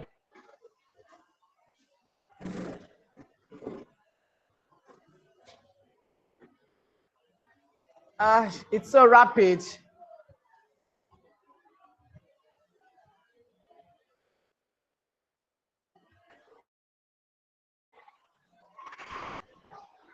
Write what you learned. Don't tell me okay. Write what you learned. Okay. We have not got to summary yet.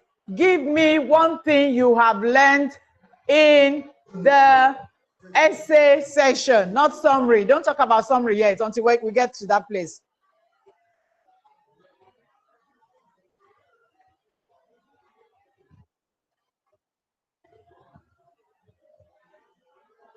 Okay, somebody said I learned about the features of a formal letter, how to refer to a woman in a formal letter. Okay, good. Okay, the introduction in a formal letter must be official. Awesome. We should state our stand in the debate, either we support or oppose the motion. Good.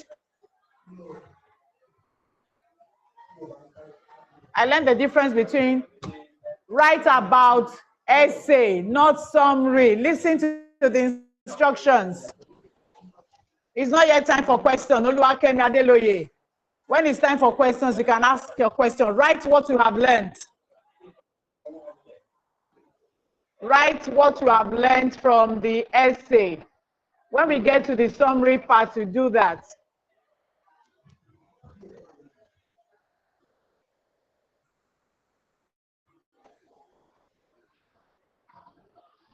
Okay, how to start an essay.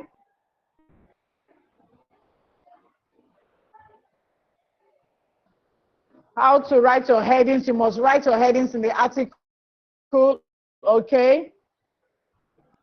How to differentiate between formal and informal letter, all right? There's nothing like summary letter. Awal Olaiwola. There's nothing like summary letter.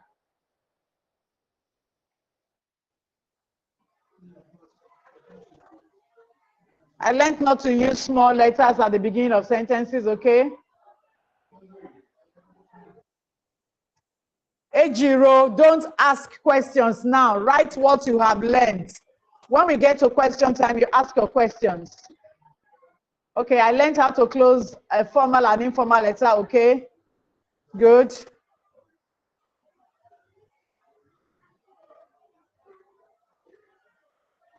Somebody said I learned about the tips. Which particular tip did you learn? That's your answer is too broad.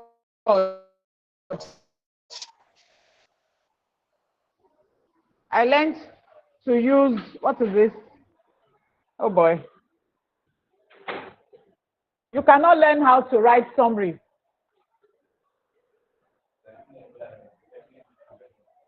Not in the way you have put it.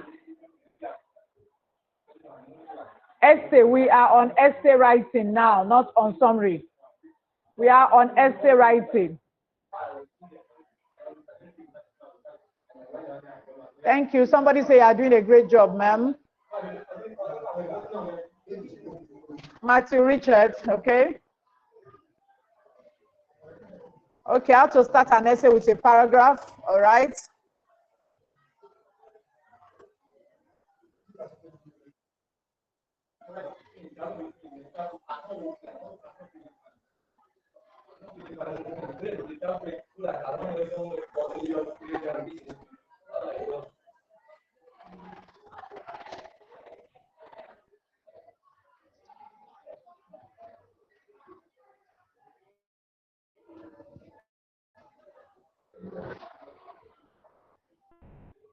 Yes, your story must be convincing. That's good.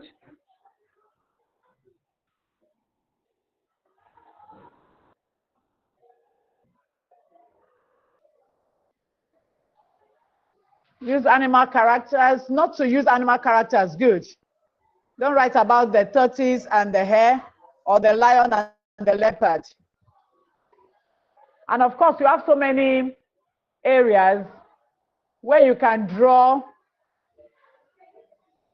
in, okay, what's this one, right? Okay. Where you can draw your inspiration from. How to construct sentences and using correct expressions. Awesome. I learned that we must write, do not write anything about summary yet. Listen to instructions. What did you learn from essay, continuous writing? What did you learn? When we get to summary, you do that.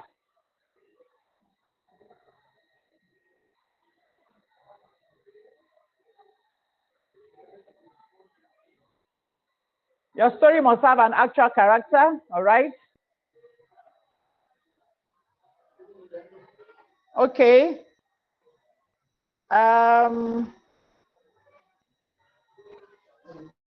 I learned how to write, okay, letter of application letter, good.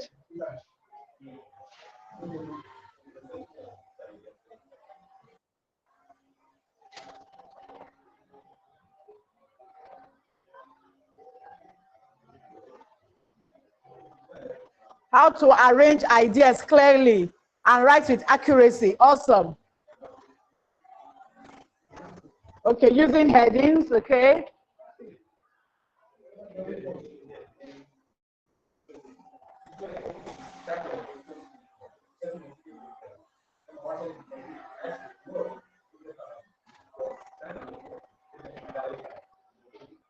Okay, you should not use sir and madam at the same time, okay?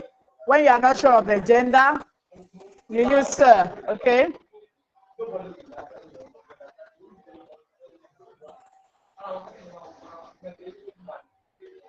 Oluwanifemi Ajimo, I told you this is not the time for questions. When it's time for questions, you can ask.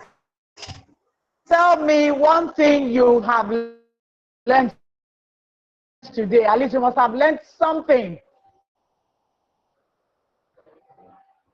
Okay, how to arrange the address. All right, Azino gift, okay. Ramon and Maria, do not post questions now.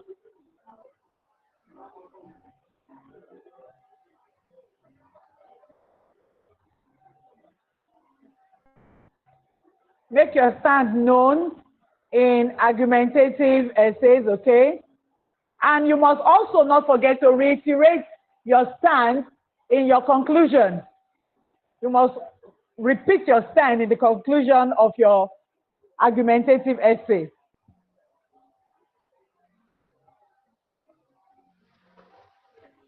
Okay, the words per line. Okay, how to know the number of words per line. That's awesome.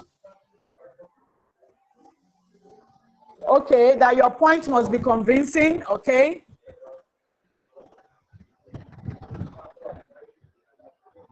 How to develop your points. Okay. Abdurrahman, this is not the time for questions. Obey the instructions. Write what you have learned.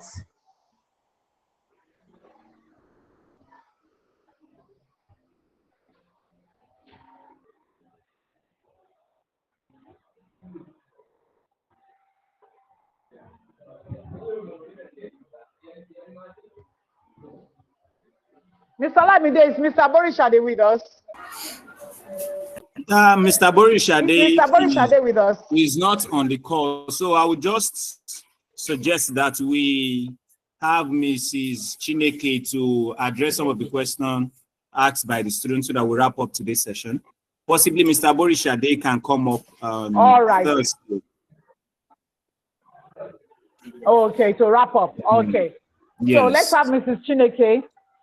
You know, now we have lost the thread of questions, the initial questions. So I'm going to ask the students now to start asking questions. Do not raise your hand. Put your question in the chat box. Do not raise your hand. You will not be recognized. Put your question in the chat box. Thank you.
So, Mrs. CJ, do we have any question from any of the students? Yes, I was trying to just get them that, so I'll just read everything to Mrs. Okay, thank you very much. Mrs. Chineke. Thank you very much. I'll be with you now. Yeah.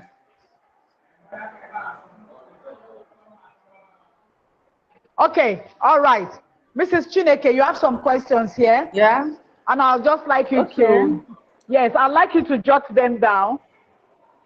The first question. Okay. The first question.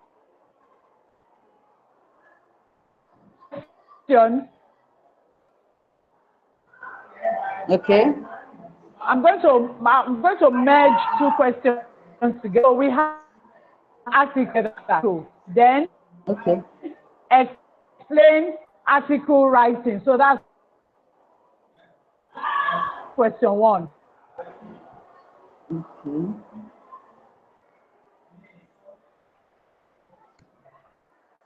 How do we start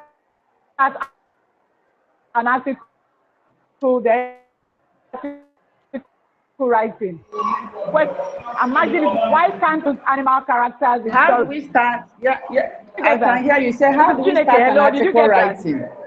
Yes, how to Mr. Chineke, start an article writing, right? Hello? Yes, and explain article writing. Hold on. I want to read all the questions. You write them down and you take them one after the other. I'm going to read all the questions.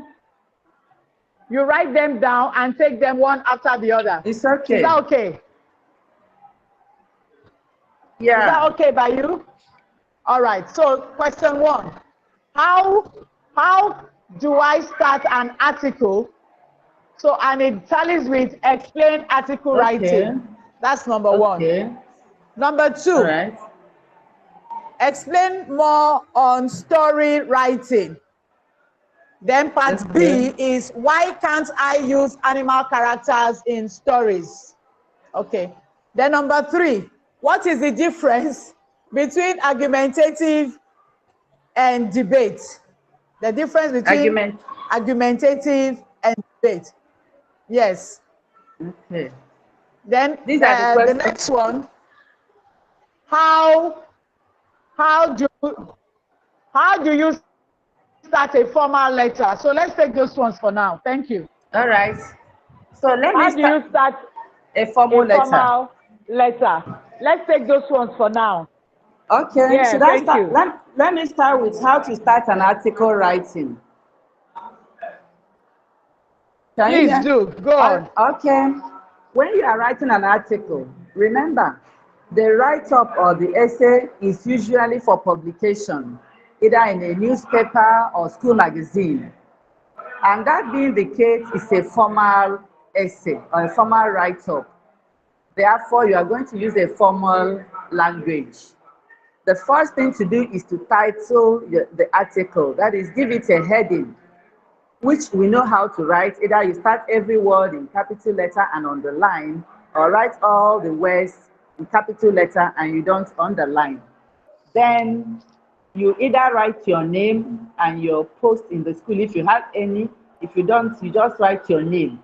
You then start the topic with a paragraph until you are done with whatever you are writing. But if you did not write your name at the beginning, at the end of the essay, you write your name and the post you hold in the school, if you have any. If you don't have, you just write your name and your class. Now, story writing. Story writing, like I told you, is a narrative essay. It's a narrative. You tell a story. And usually when you are telling a story, the story could be real, that is what you experience, or what happened to you, or it could be imaginary. The only thing is that even if it's imaginary, make it look convincing, because the person reading the story does not really know what happened. It is how well you convince the person that the person will believe your story. So when you are writing your story, just like when you are starting an article, there must be a heading. That is basic. There must be a heading. And then you now start the story proper. But, like the second question says, Why not use animal character? It is not acceptable. WAEC does not want it. And when WAEC tells you this is what they want, you go by their rules. The story must be a story of your experience or what you imagine that you experience. But that is your imagination. I don't care whether it's your imagination. As far as I'm concerned, that is your story as you told me. Now, somebody asked the difference between argumentative essay and debate. Now, in debate, there is always a live audience, the people you talk to. But in argumentative essay, you don't have audience, but you assume somebody is reading it. Do you get? In a debate, there is always a live audience. That's the difference. That's the major difference. You have the person supporting, and the group supporting, and the group opposing. But in this case, in argumentative essay, there is no live audience. You just tell us your story, your point of view, and the points to support your point of view. Assuming that this person comes to this point, this is how you feel this thing should be. So the major difference is that debate, there is a live audience. Argumentative essay, there is no live audience. There is no audience. Then how to start a formal letter?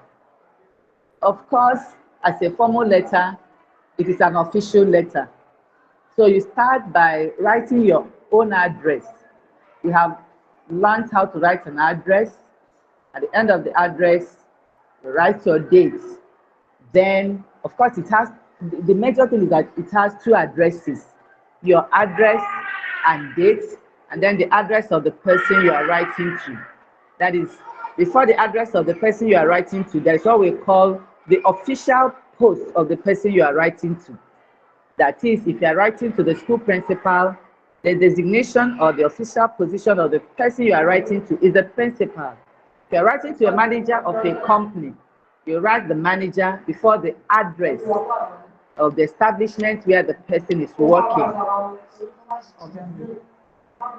After the address, that is your address and the address of the recipient, you now have the salutation.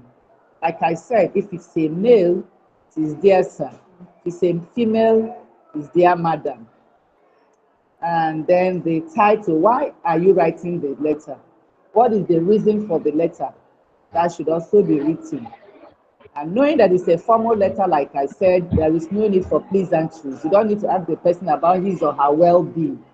You just introduce yourself, and let us know the reason. Tell the person the reason why you are writing the letter, and then thank the person for considering whatever you have written about. That's the conclusion. Yours faithfully, your signature, and the full name of the writer, your surname, and the other names. That basically is what you have in formal letter writing. CJ, I'm okay there? Are we okay? Even it's on there. Okay, this one is narrative. Right, thank you, dear. You're welcome. Thank you. My pleasure. Can you hear me now? This is Chineke. Yes, I can. Yes.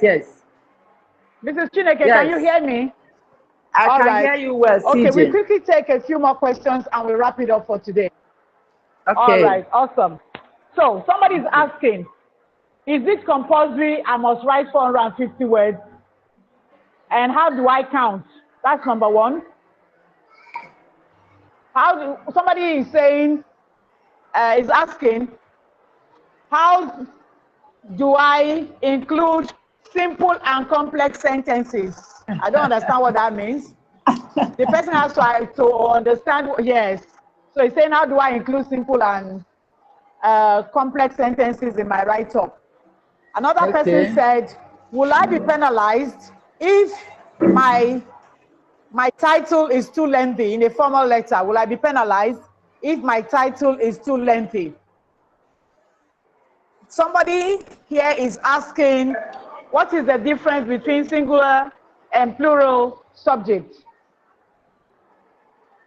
Another one, can I start a narrative with an idiom? Wait, CJ, wait. That's another one. The difference between Difference between singular and plural subjects. And plural. Okay. Singular and plural subjects. Okay. All right. Okay. Then, can I start a narrative with an idiom? Okay. Can I start a narrative with an idiom? Did you get that? Yes.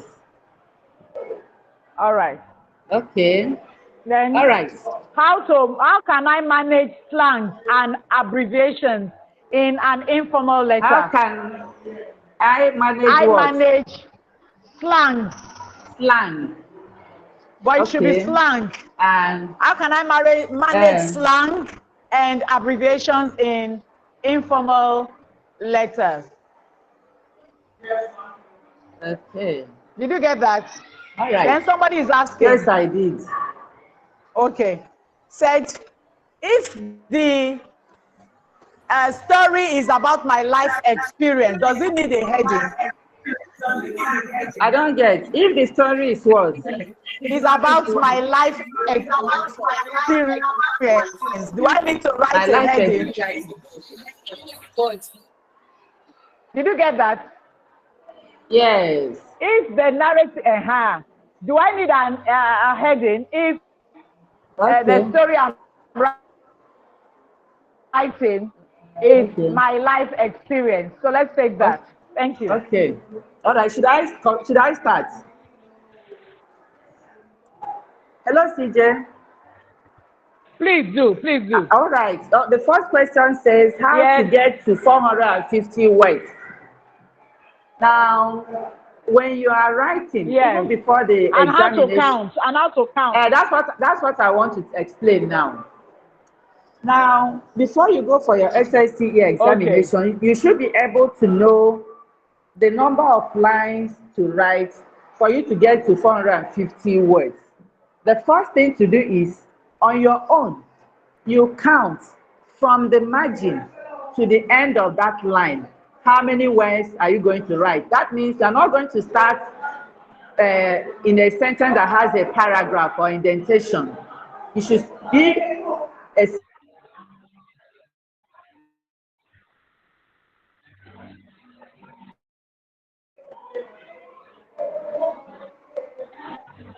Hello, CJ, can you hear me? Hello? I can hear you. Hello, Go CJ, on. Okay, right, I'm trying to say that. Oh, please, I'm coming home. I can hear you loud and clear. Yes, I wanted to stop the noise. I can hear you loud and clear.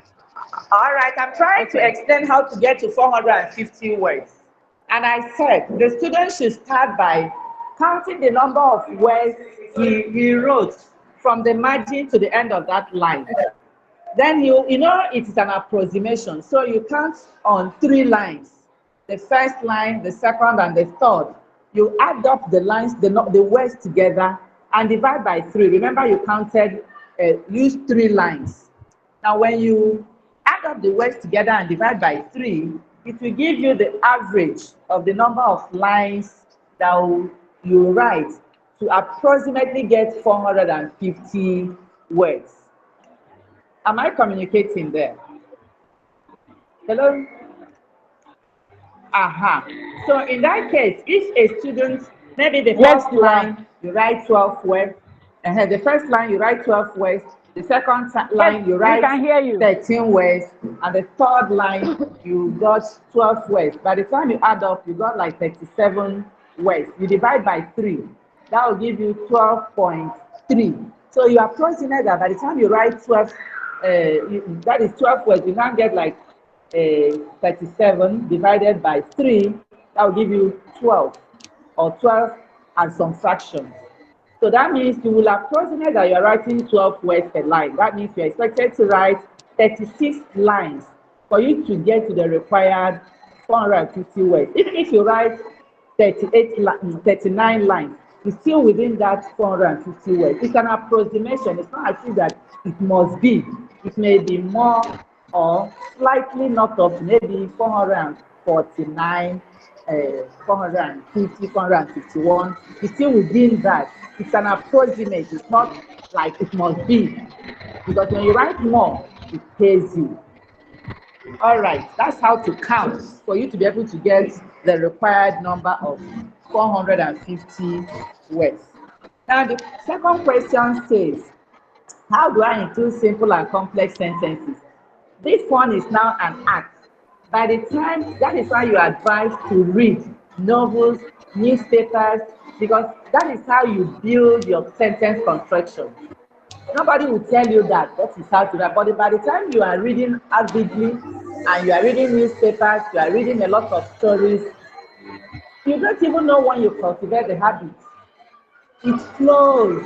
Or when you write often, when you write a lot of essays, after a while, it becomes part of your way of writing. You know, you join with and, although, furthermore, moreover, all those ones, these are acts that you learn as you read and write often. Then the next one you say, would I be penalized if my title is lengthy? Yeah, you try to make it as explicit as possible. Making it very lengthy, at least your heading should not be more than one sentence. It shouldn't be more than one sentence. It should be as simple as from the question, you should be able to coin your heading. It doesn't have to be very lengthy. But it doesn't have to be very lengthy. But anyhow, as far as it's a sentence and well presented, I think you are good to go. Then the next question, the difference between singular and plural subjects. Just like singular and plural, I, singular, Obi and Ada, plural. So when you say I, it uses a singular verb. When you say Obi and Ada, it will use a plural verb because the singular subject is. Sorry, I want to change position. The singular subject has to do with a singular now, that is one. It should not be more than one. While the plural is more than one. When you are referring to more than two or more people or two or more things, it becomes plural. But when you are just using one item, it is singular. Another question, can I start a narrative with an idiom? Of course you can. Usually, most narratives, the question is always an idiom. It's teaching time saves 9. So that is the title. Though you can start, the only thing is that when you start, you have to explain so that it will be, we will understand what you are trying to put across to the examiner. Yes, you can, but explain whatever you are writing. How can I manage slangs and abbreviations in informal letter? Honestly, in letter writing or in essay writing, you are advised not to use abbreviations. But you can use slangs, you know, the way you talk to your friends. But remember, when you are using the slang, you should do a quotation mark to show that it's not normal or real sentence, that this is a slang. That's an expression you use with your friend. It's acceptable in informal letter when you are writing to your friend. But abbreviations, as far as it's WAEC or it's an exam and a formal external exam, even while you are writing in the school, you are not allowed to use abbreviations.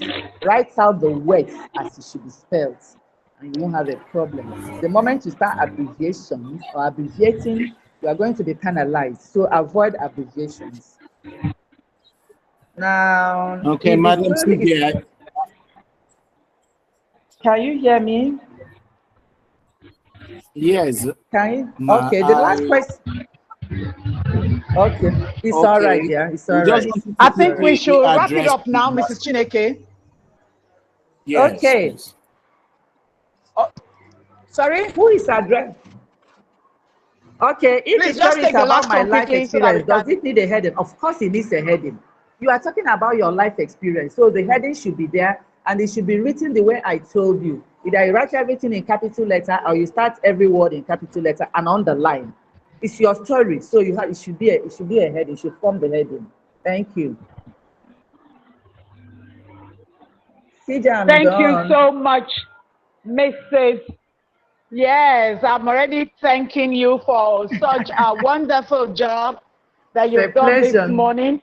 I'm sure our students all over Lagos State have learned so many things, not one or two things, that will aid them in this year's WASE and increase their performance in the examination. Thank you so much. Now, some students were asking if there would be a recorded version of this webinar. Yes, your teachers will let you have them once we finish all the webinars. And then all the unanswered, genuine and sensible questions will be treated and the answers will be sent to you. So right about now, we have come to the end of today's webinar. I'd like to thank all the facilitators, Mrs. Chineke and Mr. Aborisha. Even though the network threw him out of the room, but we know that on Thursday, he's going to have a short time with us.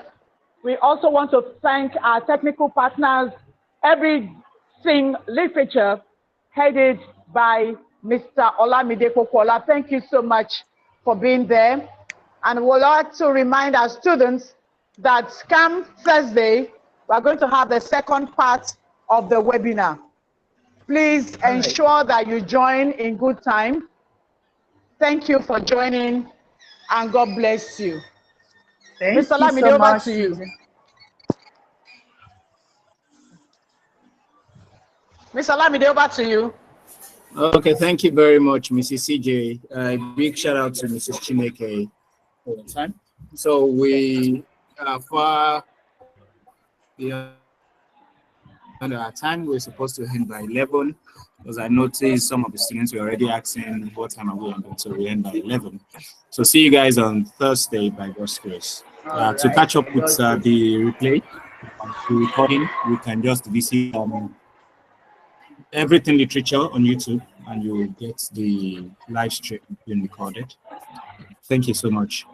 Take care. Thank you, Mr. Olamide. Bye-bye, everyone. You can now send your wave emojis and every other emojis. Thank you. Bye.